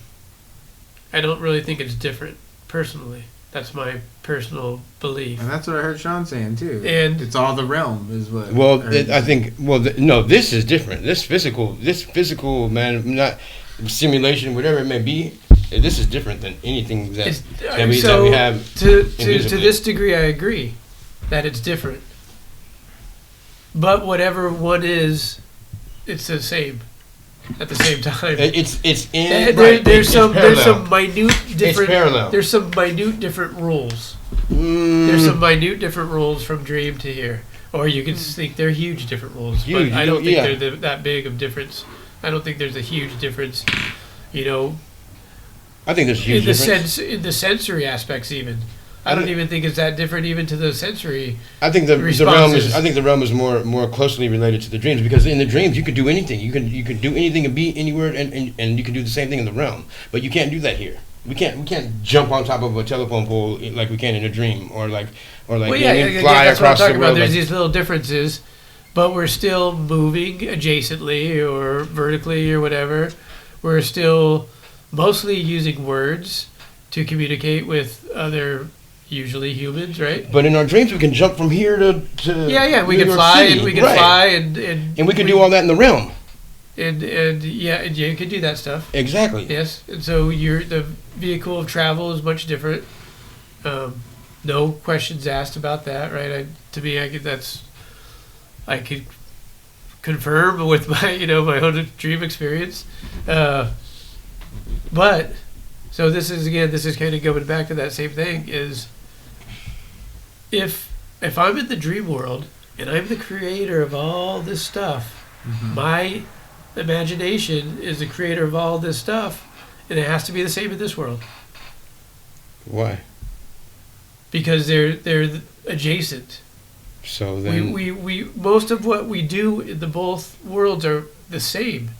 There's different things like flying and not having a person and walking through a wall But most of the things that we do are the same, and it's a sensory experience. If you think of it consciously, if you consciously do these things in your mind, like through meditation or astral projection and epiphanies, and I think again, if we're talking avoid is much different. But when we do these things, we do them physically and not. Flying or jumping like we do in our minds, we do it physically, like sitting still most of the time when we meditate, right? When we go within. Yes. Right. So. Or doing a specific physical maneuver. Right. If you're doing yoga or something like that, but what I'm saying is, physically, they're not on the same plane. Physically, obviously, they're not on the same plane. They're almost like opposite. Physically, I'd say it's or adjacent. But I would say that there's still gravity. There's still gravity, I believe. Yes. There's still a pull towards Earth. And scientists say that gravity is a weak force. I do not believe gravity is a weak force. I don't see how they can even say that. Honestly. Well, it's just a name for something. I think they're just regurgitating crap that they've been told. You know what I mean? Gravity's a weak force. Do you see any weakness about gravity whatsoever? I mean, it's kind of like pulling. It's the driving force of everything that we know of. How is gravity a weak force? So yeah, I think it's a part of the synchronicity. There's pulls and there's pushes and there's stillness and there's I think that's part of the lack of movement, academia. and it seems like kind of like what pretty much you were all saying, really, but it has to do when it seems to you miss so much important stuff. This is my turn. I don't even know where. There's a breakthrough. To answer your question, This is what we all been it's waiting all for. real. That's my answer. Oh yeah, it's absolutely all. It's all real. Everything. But, Everybody's right. But real or fake, right? Just a description. It's All right. just a name for something. So a lot of people will, well, what's real? All right. I've hit the reset button a lot of times. And here's the funny thing. We can disprove everything. This is all a dream right now. I'm just having a hallucination right now. Right? There's no difference. You can imagine anything, right? Like What I'm saying is I could go out of my mind and decide you guys are just figments of my imagination. 100% believe it and convince myself of this. Right? Yeah. I For mean, Hey, you know you can't bullshit a bullshitter. Right. But here's what You're I'm a saying. bullshitter? Here's Nice what to I'm meet saying. you. Okay, you can disprove everything, even to the extent, as crazy as it sounds, where you don't even acknowledge the pain, as weird as that sounds, right? You can be in such a mental altered state where Right. you won't feel the pain registering as pain. And it'll come out in other ways, like Okay. clutter trauma. Okay, so No, really. so you can disprove everything, except the only thing you can sincerely prove is I am a conscious being having an experience. That's really the only thing when you try and disprove everything. The only thing that you can't disprove is you are a conscious being having an experience. So I would say like recently, Take that for what it is. You're Recently- divine. You're divine. You're divine. I would say I started thinking like I was having trouble with fathoming that, oh, I am here and we're here, I'm in this body. But then also like, well, we're all playing pretend. This is all fake. Like, so then I'm like, well, then what the hell is this all for? It's going crazy in my head, Yeah, right? hell yeah. Like internally, just, having these thoughts. And then I was thinking like, damn, am I disconnecting somehow? Gotta like reel myself back in. like disassociation. Like how you're talking, yeah. I feel like that is liberating. I don't know. It works for me. To me, it becomes other way. worrisome for me because I start to feel like I feel that as liberating. that's interesting that Yeah. you say liberating and I say worrisome because I feel like that would take me away from. But that's the everything and nothing. That's the shit that makes my stomach hurt, to be honest with you. So here's the weird part. Here's the weird part. And the reason it does because I'm so attached to What you believe in, this who being you are. real. Yeah. Right. I'm so attached to Wow. my children's Is it- love wait. and my longing for these relationships that it is very disturbing at those moments when I just look around and go, this is just this Pretend is it's nothing. So Yeah. that's something that And I it's How does it fucking make you weird as feel fuck. understanding and It's knowing fucking that weird this is as all fuck. pretend for nothing and we're just doing the puppet show? So, so what it makes me do, honestly, is it makes me start trying to use my psychic abilities, right? And so I always use them, and I always look into the future at funerals, people's funerals. Like, I know it sounds crazy, but I always look into the future at like people's funerals, and I can see like who's there, and I just kind of just like let myself just absorb like certain scenarios, and yeah, that's what it makes me do. So here's why I Yeah. say it's liberating. Interesting. And he just said why. Here's why I say it's liberating. It's all for nothing. We're all playing pretend.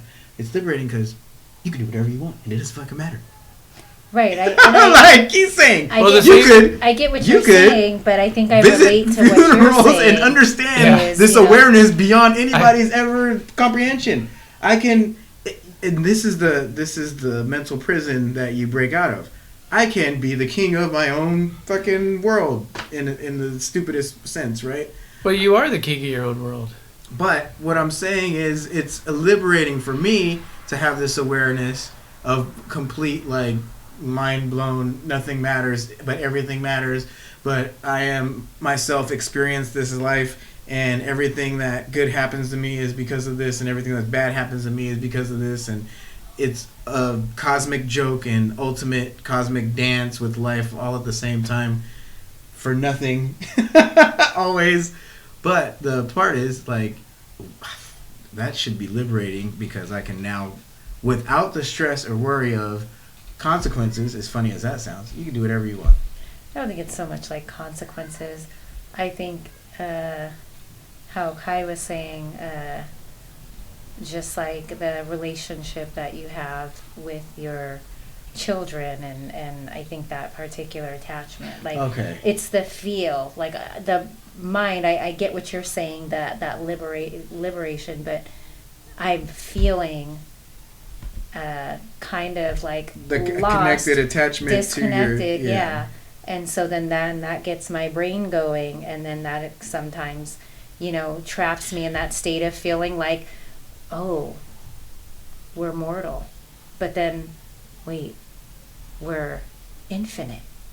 Wait, what are we? Like, you know what I mean? So I start going on this tangent in my head. That's an important question that we should all continue The to ask. spiral and cycle of life of forever, Yeah. death, birth, death, birth, death, So birth. then, like, in my ayahuasca, like, we were just talking about, like, what does, like, the serpent represent in that respect, death and birth, and, like, that infinite, and just how significant Shedding that its was skin. for me, yeah. And so I understand the liberating part, and I actually attempt that liberation, and but my rope is tethered very firmly, very, very firmly to these things, and so So how to it let becomes go. like a How to let event. go, how to let go of the attachment, right? So it's interesting. I And think, do I want to let go? I guess think that's the other question. In the beginning, we were talking about, like, personal, how things are, like, I want the freedom, but don't want to pay the cost. how things are very personal. I think we're talking about how the experiences, are personal. Yeah, What's weird, and I've heard this, I forgot where I heard this, but it's kind of true. It's a weird way. What's weird is I kind of have seen that spirituality is a little impersonal, and insensitive almost, in the way where the people can see someone have a freak accident and no longer can, use their legs. And you would think that is, horrible. But the spirituality will say it was meant to be. yeah. Impersonal, it's all meant to be. It's all perfect. It's all divine. Well, kind of like what we were talking about when we had our last get together is taking responsibility for our experiences completely. And so on a spiritual level, yeah, you look at this person and you understand that this is, and this sounds fucked up too, it's like this is something that they had to experience.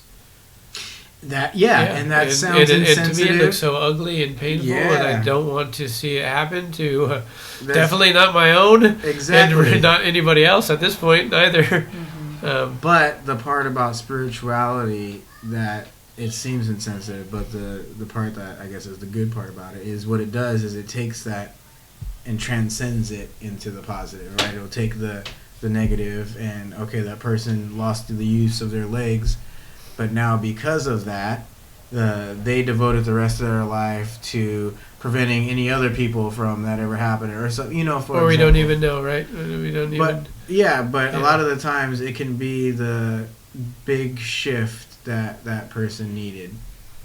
Or someone dies, right? In a weird way. Or someone passes, yeah, but that affects other people in this life to do other things or inspires them to do other things.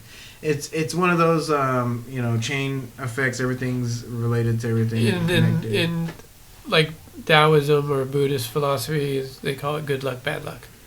Yeah, yeah, It's simply put, right? yeah. And then Hindus got it as karma. You know, they got something different. Karma is very different. interesting to me. I'm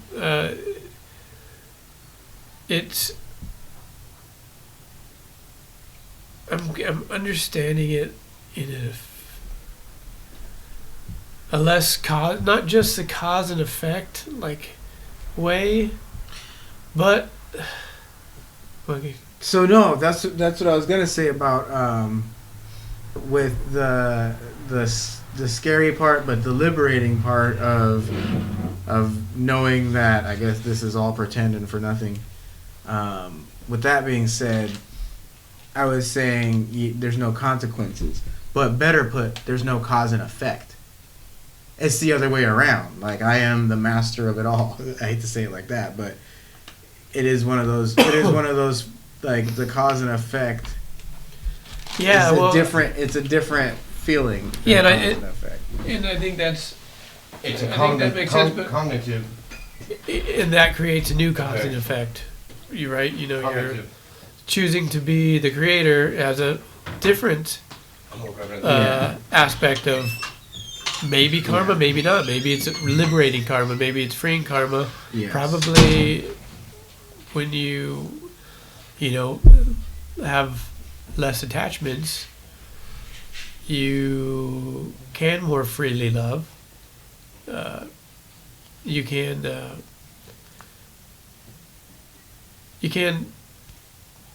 be open to love more often because what is something that really kind of, like you said, different temperatures, right? What do we do to cool the temperature down? What do we do to heat up the temperature, right? Yeah. And so, I don't know where I'm going, but I got lost. But That's all right. yeah, it's so karma versus cause and effect. So let's change it up a little. We're talking about karma. What about reincarnation? Are you a reincarnation believer, or do you think there's a heaven and hell, or what's your views on afterlife? I think there's reincarnation. It makes sense to me. It resonates with me. I agree. And it does give life purpose. Actually, it does kind of do a little bit of the opposite of that it's purely drama. That it's purely a drama. Maybe. The other part is the cyclical enlightenment and disenlightenment, or enchantment and disenchantment, where, there is a belief system that goes with karma where people get super smart and then get super stupid again, or we get super connected and then we get super distracted, or we lean towards the light or we lean towards the darkness cyclically. Definitely, but it's not a cycle like a wheel, it's a cycle like a spiral. So it's almost coming back to the exact same thing, but it's a little variation of it, and then it does it again, and almost comes back to the same thing. Yeah, and then a little variation, and then does it that again. goes to this level, and then another level, and then another level, and then another level, and then back into nothingness. Which will not allow it to ever duplicate or be stagnant. It's forever growing, evolving, and becoming almighty. Yes, it's very interesting, and it's so this fear, this fear of what you were mentioning earlier, of and it's also strange because this is, I don't remember having that experience too many times where things just felt fake. Mm-hmm. Things felt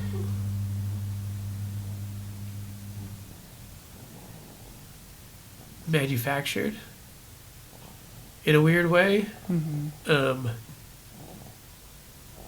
And I don't know if this is kind of what you were experiencing a little bit, but it kind of I think part of it that freaks me out about it would be the power of love and maybe it's a misled word for me, the power of love that, say, I feel for my kids, right? To question its authority is partly debilitating. To question the power of love's authority? Yes, because the authority of that love does come from my attachment to my description, partially, of this relationship. Okay, and this is where I liked the way the science explained that there is only love. And there is... And that I like too, yeah. There is nothing else besides that. So it's a way for you to still have love without so much attachment, or at least for me, that's how I've used it. Because essentially I'm just playing with the only thing that there is, which is love, right? Yeah. I'm just the observer and the experiencer experiencing and playing pretend with this love in whatever shape, way, form I see fit. It's not my love in the sense I'm attached to it, but yeah, I understand what you're saying. It's my love and the way I love my family. It's very personal in that sense. But there is this, parallel, as he was saying, but there is the physical, non-physical, that is all the same thing, as you were saying. So allow yourself not to be attached to the love in that specific way. Use the love as a currency, as energy, as the one driving force that is. Because that's really the only one driving force that is. So that's how I play with it in this lovely reality that we have. Yeah, I really that's the perspective. I appreciate that perspective a lot. I think it makes a lot of sense. It makes a lot of sense, and I know that there's something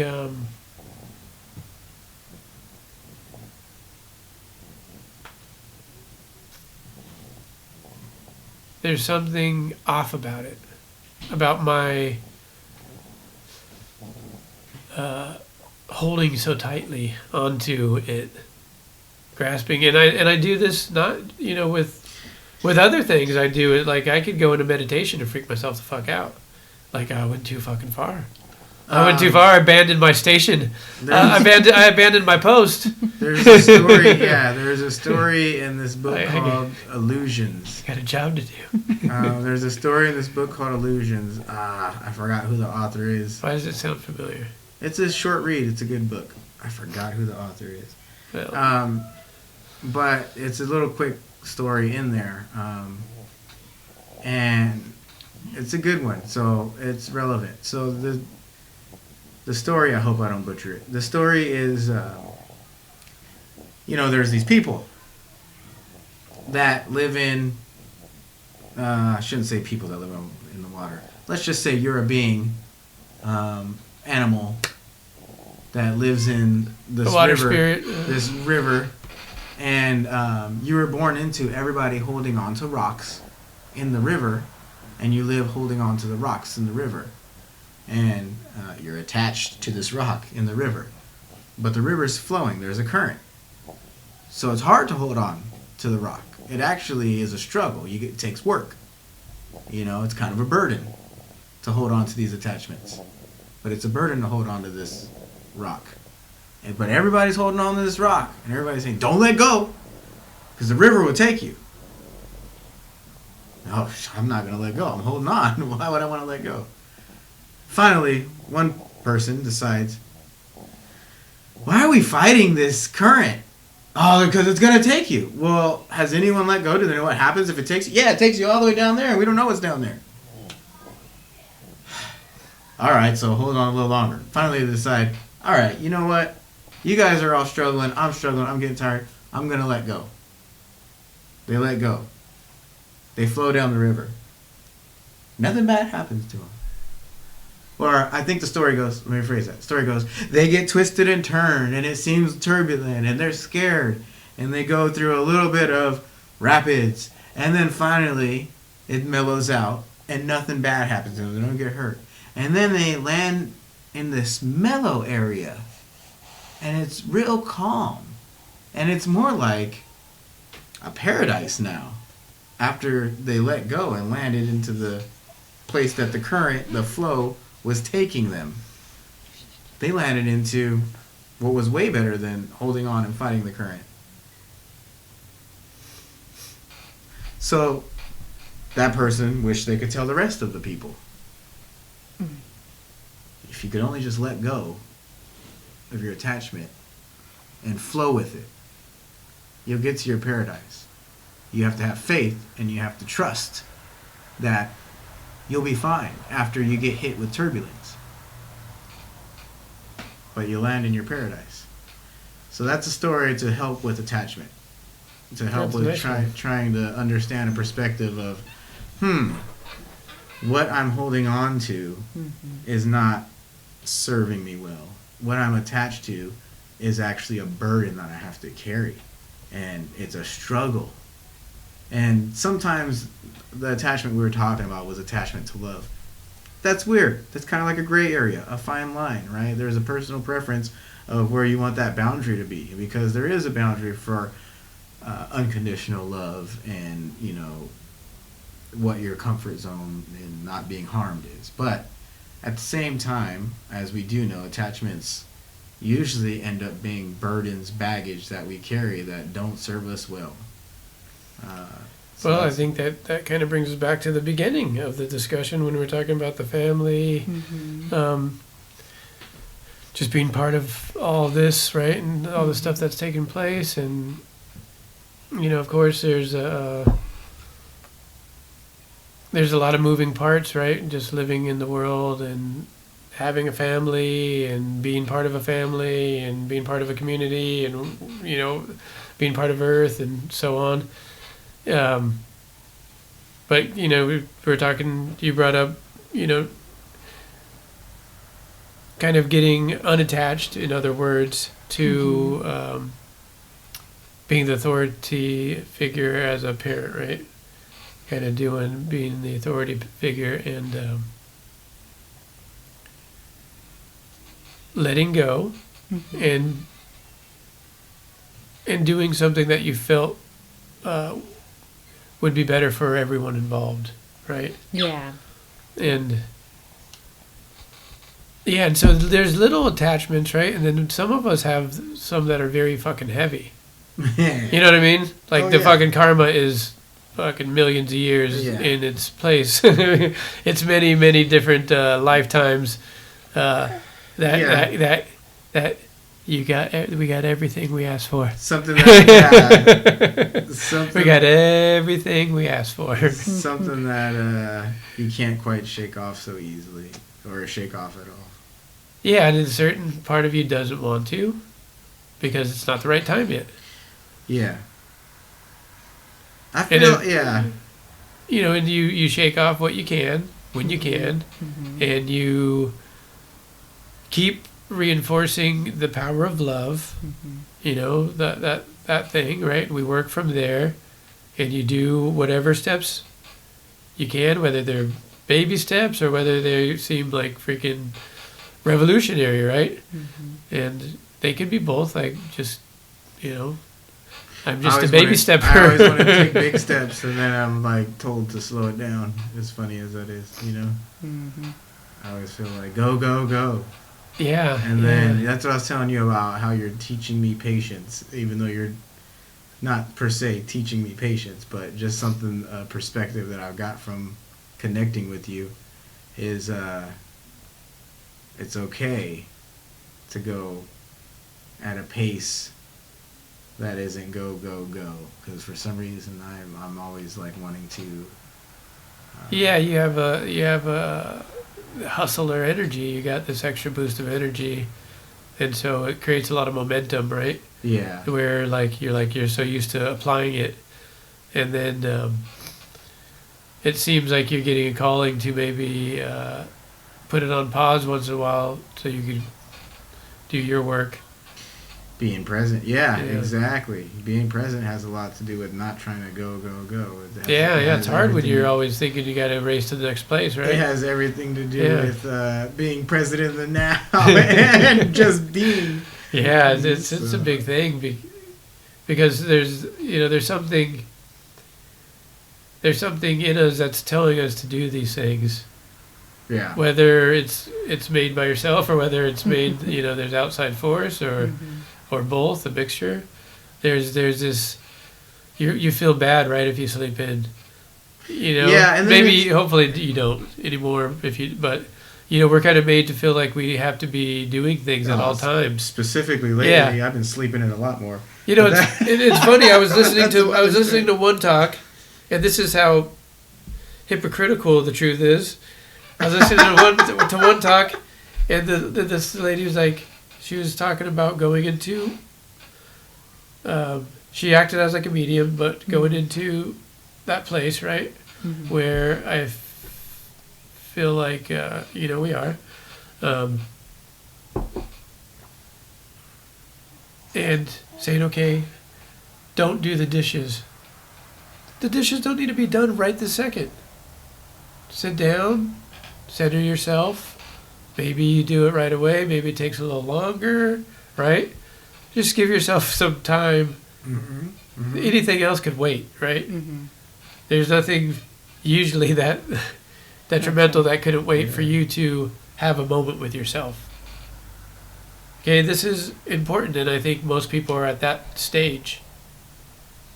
And when I say most people, I mostly mean me. And,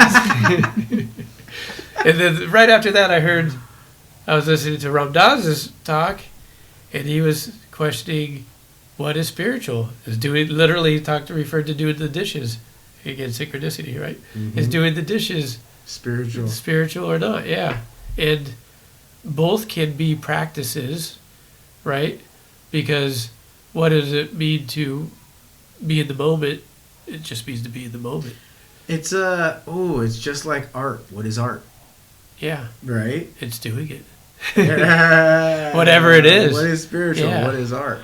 Yeah. I mean, what's the most important part about a musical composition? I'm sorry, my arms.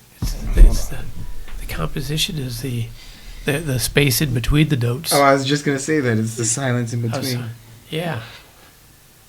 That's And what so they say. both of them deserve equal amount of respect and attention. The doing and the not doing. Yes, but we forget, or I forget that part, Yeah. It's so easy. It's so easy. because I'm such a doer. Yeah. Want to do it, do it, do it. Yeah, But it's good. It's good to be a doer. I think action will resolve a lot of stress. A lot of stress does come from certain inaction. that's actually, I can now say that's a good thing that I have learned from ceremonies, Bufo ceremonies, is to just be. Not so much do. Like you said, the space in between, the not doing is just as important as the doing. That is a big takeaway that I actually have gotten from Bufo. Yeah, that's a beautiful thing. Yeah. Which it's sad. Maybe it's just because the culture we're raised in.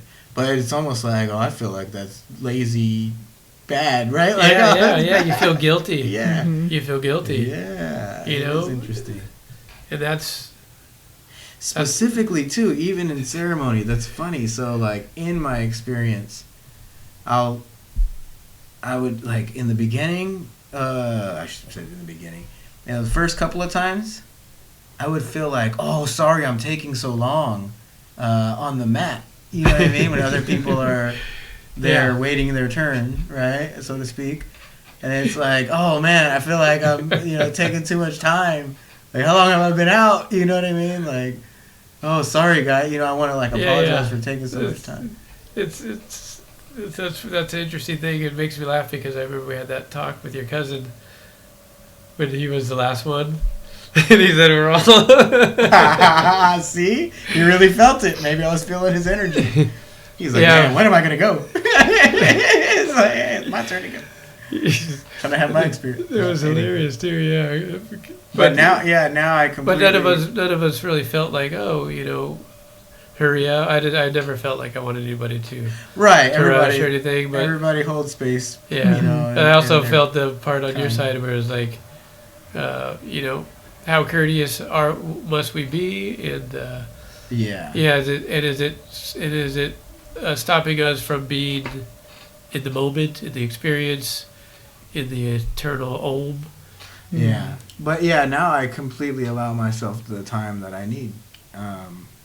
And the funny thing is, it's never long, and that's the thing about Bufo. It's, 20 minutes normally, If it's a heavy experience, an hour is tops. But usually it's 20 minutes, so it's not that long anyways. Especially compared to some other stuff, ayahuasca is all night. You got mushrooms, that's hours. And you were talking about all those things earlier, like different tools, right? You were talking about a lot of different plant medicines and stuff like that. But you mentioned other tools. When I just think about crystals and rocks, right? Oh man. Mm-hmm. Right, we could put our intention in a lot of different things, or push our intentions in a lot of different ways. You probably put plasma into crystals. Yeah, and it's Because crystals hold energy. oh yeah, Some crystals. and they are energy. Yeah, some They hold crystals energy. They are energy. piezoelectric. No, I have no clue what that means. That is, if you hit it, it creates electricity. If you hit it, If you hit it, it Like creates with electricity. like with a hammer or with Okay, LA Gear. yeah, Those shoes that light up? yeah. They don't have batteries in them. They use piezoelectric, Oh, interesting. essentially crystals. Oh, so on impact. Oh, Yeah, whoa. so And do on they ever lose impact- that ability? I think it can degrade like any other copper wires or mechanical degradation. But Oh, interesting. another thing about piezoelectric, they have piezo tweeters. I don't know if you've heard of that. So it's the same thing but in opposite. So it's putting an electric signal to a piezoelectric tweeter crystal essentially to make it vibrate, to make it move. So you're putting electricity into it. Oh, that's So good. certain crystals have they hold energy in different ways. Yeah. So that's Oops. piezoelectric crystal. Electrolytes, salt crystal. Salts they have electrolytes. You put salts in with different metals and it creates electricity. You know what I mean? So Yeah. So literally crystals hold energy. It's very interesting. Yeah. So speaking of crystals, I've been wanting to look into crystal balls. Oh yeah. For some reason, I'm like because they're powerful. getting fascinated with like, what's a crystal ball and what's that all about? How do you use it?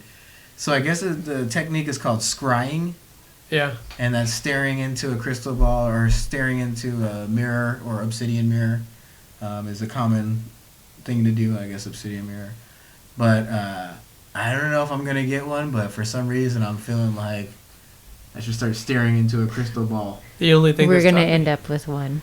This Yeah. is how Might end this up with is 10. this is how it works. That's the go. I've been thinking about da da da. Like 10 different crystal And then balls. he'll keep talking A about bed of it. crystal He'll balls. keep talking about You it, get bringing obsessed. it up, watching videos or whatever it is, and then all of a sudden, I found one. Yep. I ordered it. It's gonna Yep. be here. Speaking I'm of going to Finland to pick it up or something. but whatever happened with that one light thing that you got where you put it on? Did you You know put that? what? Did you assemble it yet? Have you turned it to Voltron? I still haven't used it. The red light therapy. Really? His Buzz Light. So Are it's you- supposed to be for pain relief. But you're waiting like certain parts, right? I wanted to get the full Yeah. set, and you didn't give me the full set. She stopped halfway Hold on, through. I had to do it in increments because 'Cause it they was were a like, red flag. "Whoa, Yeah. $2,500 in red light gear. What's going on here?" Red light therapy. I got to look into that a little more. There's different color spectrum therapy. I've heard of it. I've heard. Infrared. I've heard people that say it works really well for them. So what we've done in our bedrooms for the past, I don't know how many years, Oh We've- gosh, about like we've put 12 specifically, years. we've put like kind of sheer red curtains to make it like a red hue in our bedroom. where I like the burnt orange, like Yeah. that golden hour with the sun, right? Yeah. So specifically it started in Livermore when we lived there, and that was like, gosh, long time ago, like So 2012. So I loved how when the sun would come through, just the light, just the hue of the room, Yeah. whether it was morning or It evening. was like a red one. So nice. yeah, so I specifically. think that's like a red light therapy in itself. I like that Oh. red. Mhm. I like that red That's interesting room because feel. there was a book that I really wanted to buy, Mhm. but I didn't. And it was like all the way in Tracy in some place that I never go. And there was like color healing through colors Mhm. and stuff like that. And we painted. You guys probably seen it. Oh, maybe not. But at the last place we're at, we painted the kitchen Red? yellow, like Oh, a really? sun yellow, Mhm. sunflower yellow type thing. Yeah, that's And a nice it- color. It always felt like a sunny day in there. Mhm. And it was very uplifting. It's very strange, but it was very uplifting. Mhm. See what I'm saying? Yeah, and See the what I'm saying? the Yeah, colors but I don't are know. The the Voltron suit you're talking about. yes. This is supposed to be for pain relief. It's supposed to be clinically proven pain relief. I haven't tried it yet. Well, there's other. I mean, you guys probably know both of them, or about these. Both of you guys is there are certain lights that they say kill viruses, Mhm. like coronaviruses and the UV, such. right? UV lights. Yeah. Yeah, and I think it's, again, to me it makes sense. Can I test this stuff? I don't know. I don't know how I would test it, but we are made of light. Essentially, we are actually just light particles that assembled the way they do because of things that I couldn't really tell you. And I could give you one scientific thing, and I could give you maybe another. Philosophical. Yeah, approach. and, they're both the same to me. And it's vibrations and lights and all these things pass through us, right? Like radiation passes through us as well. Oh, that's Jesus true. gave it a Yeah. microwave of tone. Yeah, I want to see this light suit in action. That's all I'm saying. She wants to get rid of the microwave. That's what she was just mumbling. Yeah. Oh yeah, Do you use a microwave? I don't. I haven't used one for a long time. See. Oh wow. Mm. Yeah. Anyways, back to. I do use one at work, so I kind of lied. Yeah, just I for my kinda- family. I kinda lied. My family doesn't get to use Once it. in a while, when I don't go out But and I get cheat. some garbage from somewhere, I heat some healthier food in the microwave. Yeah. But yeah, all those things. I mean, they're going to have some sort of effect on us. Especially, I think, if we're not fortified in a certain way. Mhm. Like Yeah, that's a good point too. Like if nowadays most people aren't outside, like we were born and meant to be, outside's bad now. That's where you ancient- get diseases from. ancient humans. Every disease has come from Outside. Yeah, From the outside. outside. Yeah. Now it's like rarity that we actually hang out outside longer than 4 hours. Yeah. So- I mean, it's really kind of challenging to do So in most environments. the interesting thing is though, like the simplest things, right? Like sleeping under the stars or grounding yourself by sleeping outside. It's weird how like that does something physically and they can prove it that it's good for you. You know what I mean? And you Like, know it. it's yeah, weird, you know right? it for sure. Mhm. There's It's like, weird. yeah, or just sitting in the sun. Yeah, they tried to say that's bad for you, and it's like, but it feels so right. Everything that's good for you, yeah, it's bad for their budget. I I mean, don't know how that could be bad for your budget. But well, it's because I think it's just suggestive. yeah, it's just like everything that they say. yeah, it's like another it's another screwed up thought. Really, is the screwed up thought is I get what I want from this happening, and then I think a lot of what we talked about was actually you could get what you want no matter what. yeah. And there's not just one economic way to achieve And that. then- There's not. Mhm. And then the weird part is, you it's almost like the illusion is we get what we want, but really we're all gonna get what's meant to be. Boom, boom, boom. Fate, destiny, and that weird stuff. That's a weird one, right? Yeah, that really, it's difficult to kind of separate. You know, it's Meant to be in manifestation. Like, yeah, right. Like, is it meant to be what you manifest, or do So, you manifest what's meant to be? Here's Is that the why way- it comes to you? Like, Here's the Yeah. way does that make I it divine? feel. Here's the way I feel about it. I'm following God's plan, and that makes it work for me. I feel like it's not my plan. It's not like the ego me is trying to do this or be this. I feel that the path, what I'm saying by walking on the path, is I'm following the path of God's plan. So the path of the greater intelligence, or the path of the Most High, or the path of the Almighty. What if you are the greater intelligence? Well, I am. That's the Okay. point, right? Like, there is the one, and only the one. And the one that is experiencing Santiago is experiencing Santiago for this specific reason. And the one that's experiencing Selena is for Selena's reason. And the one that's experiencing Kai is for Kai's reason, and Cash for Cash's reason. And it's all going to go back to the same source after we expand and die, right? But die and expand back to the same source, right? So the information goes back to the one. Okay, so this is the question that brings up is, and you're gonna say, Kai, I can't believe you asked this question because you're always here, right? Is there free will or not?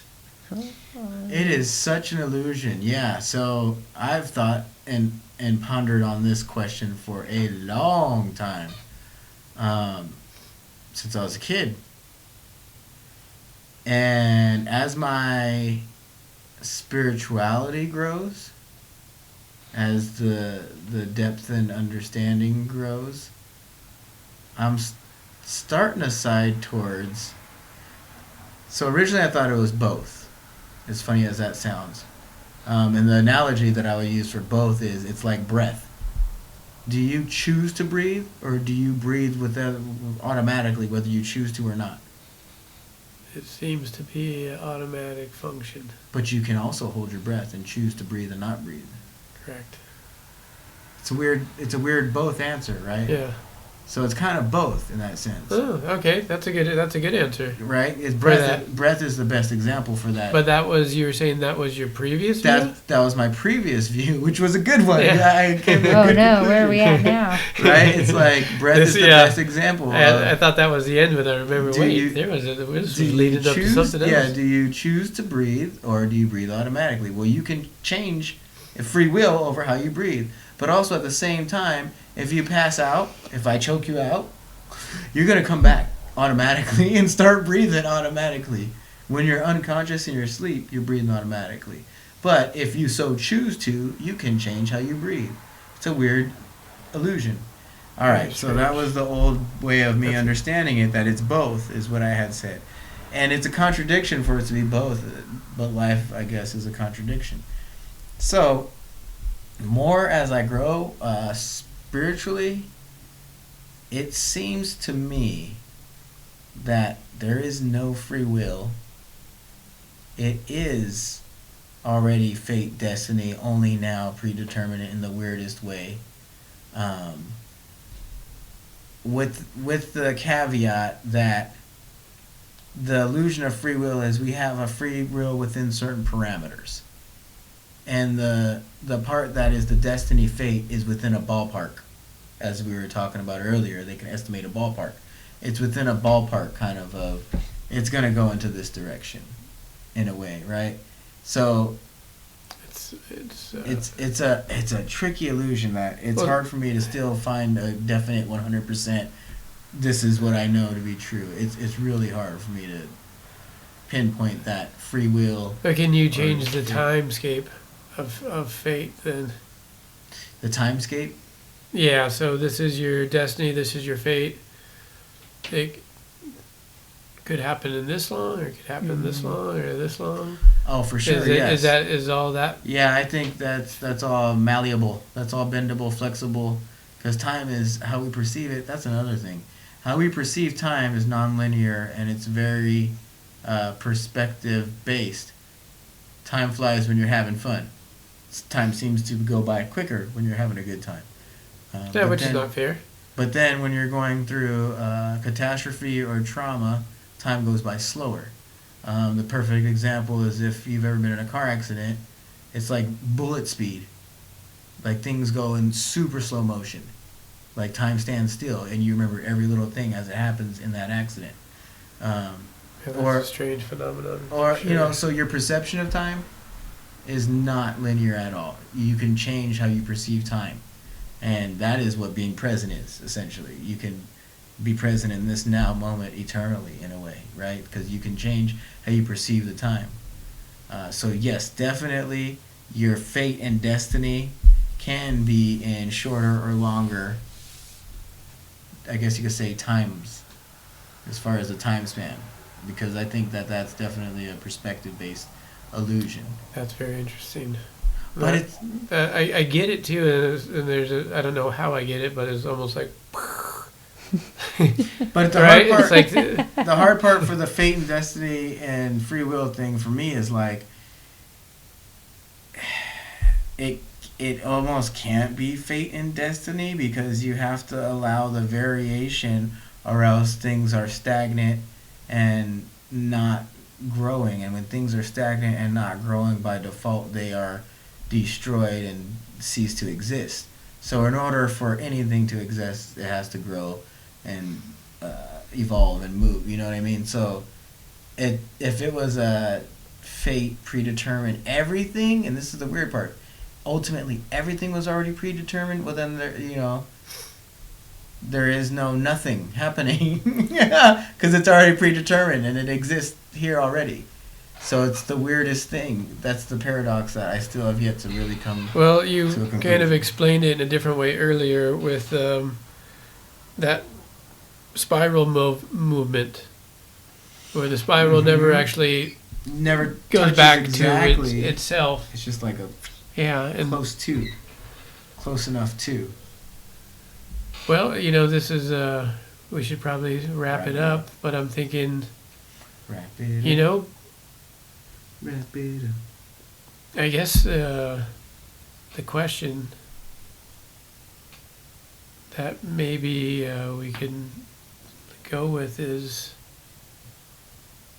you know, we talked about a lot, okay, a lot of stuff, a lot of things, It's science. and science, Science. and my Planets. my anti-believing things. I got a comment to close it out.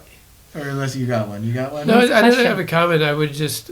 You got a question to close it No, out? it's really kind of with all the different possibilities of what this life is, right? We kind of explored some wild shit and some Playful ideas. playful ideas. Yeah, we could say that. And Some dark spaces, light spaces. light spaces, true, not true. Mhm. Fate versus Free will. Synchronicity. synchronicity, and still we want to connect in a loving way with each other, with ourselves, with God, with spirit, with community, with crystal rock, crystal ball. Hold on, back up. Crystal The rock. crystals and rocks.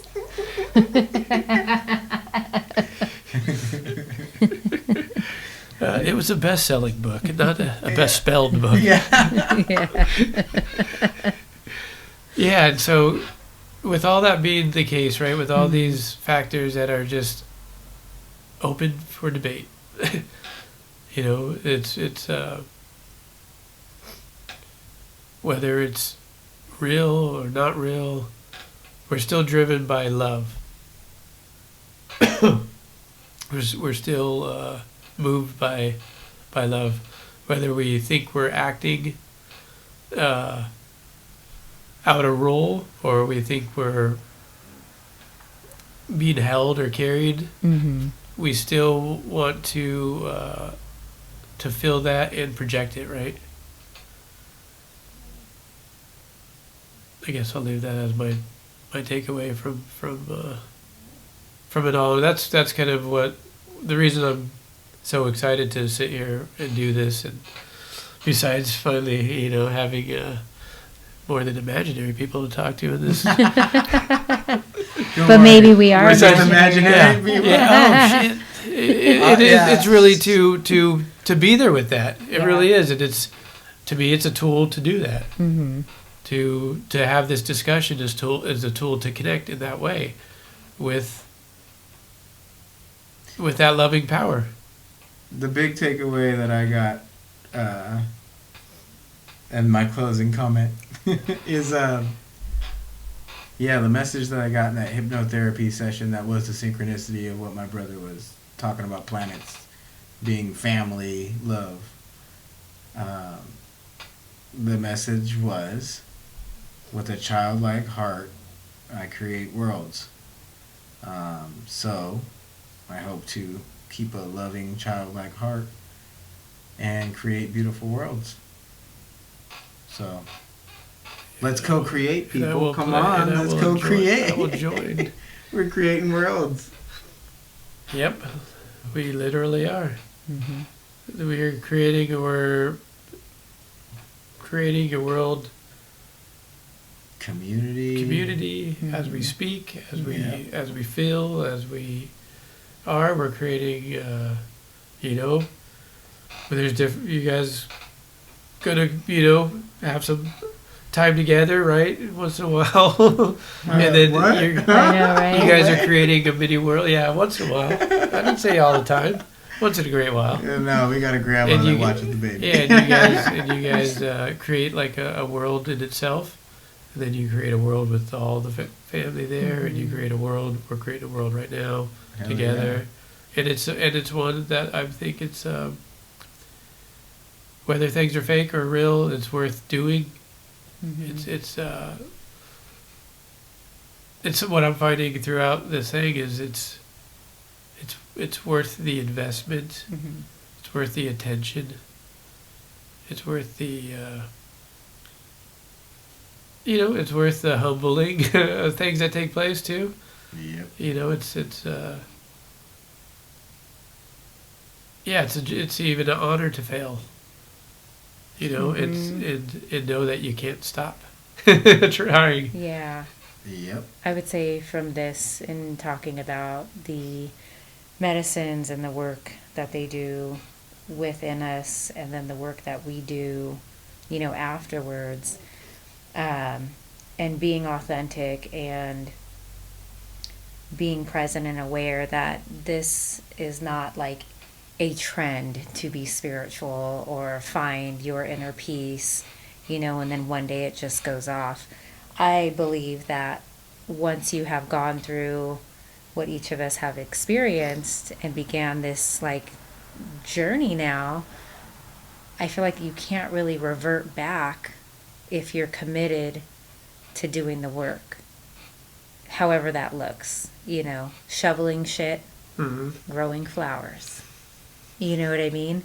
Yeah, That was that's a good. real. That was a good one. Yeah, Shoveling that's a good shit one. and growing flowers. That's real right there. But like I think about what we've created as a group, with Light of the Great Spirit, and not wanting to become like this like trendy organization of like a like just a sales tag, where it's more organic and we are there for connection, and we're not just there for money, because that, when we try to manifest money, what does that do for us? You know what I mean? Like if your intention is like, oh, I just want money, like that's Yeah. not. More money, more problems. Yeah, no, I think it's that's the benefit, right? The Mhm. benefit is the spiritual gain is the most important aspect of our existence. I'll put it that way. You know, and so I think it's nice to kind of take a little responsibility in the world, and try to give in this type of way that we're trying to, and giving, and I know you know we talked about that before, and not needing anything in return. Yeah, giving Not needing because anything. you're giving. Yeah. Not with an expectation. And of course, I know I'm getting. There's no questions asked, right? There's no need to have any expectations for giving, but I know what getting feels. This specific getting, what it feels like. Yeah, and it's a very nice. It's a very nice. When you're giving, you're receiving, and when you're receiving, you're giving. You know, it's the weirdest paradox too. It's just the way that they operate is just like that. You know, and you gotta be aware of that and see it in the way that helps satisfy and fulfill you. That's important. Well, I think it's I could definitely go in so many different directions, but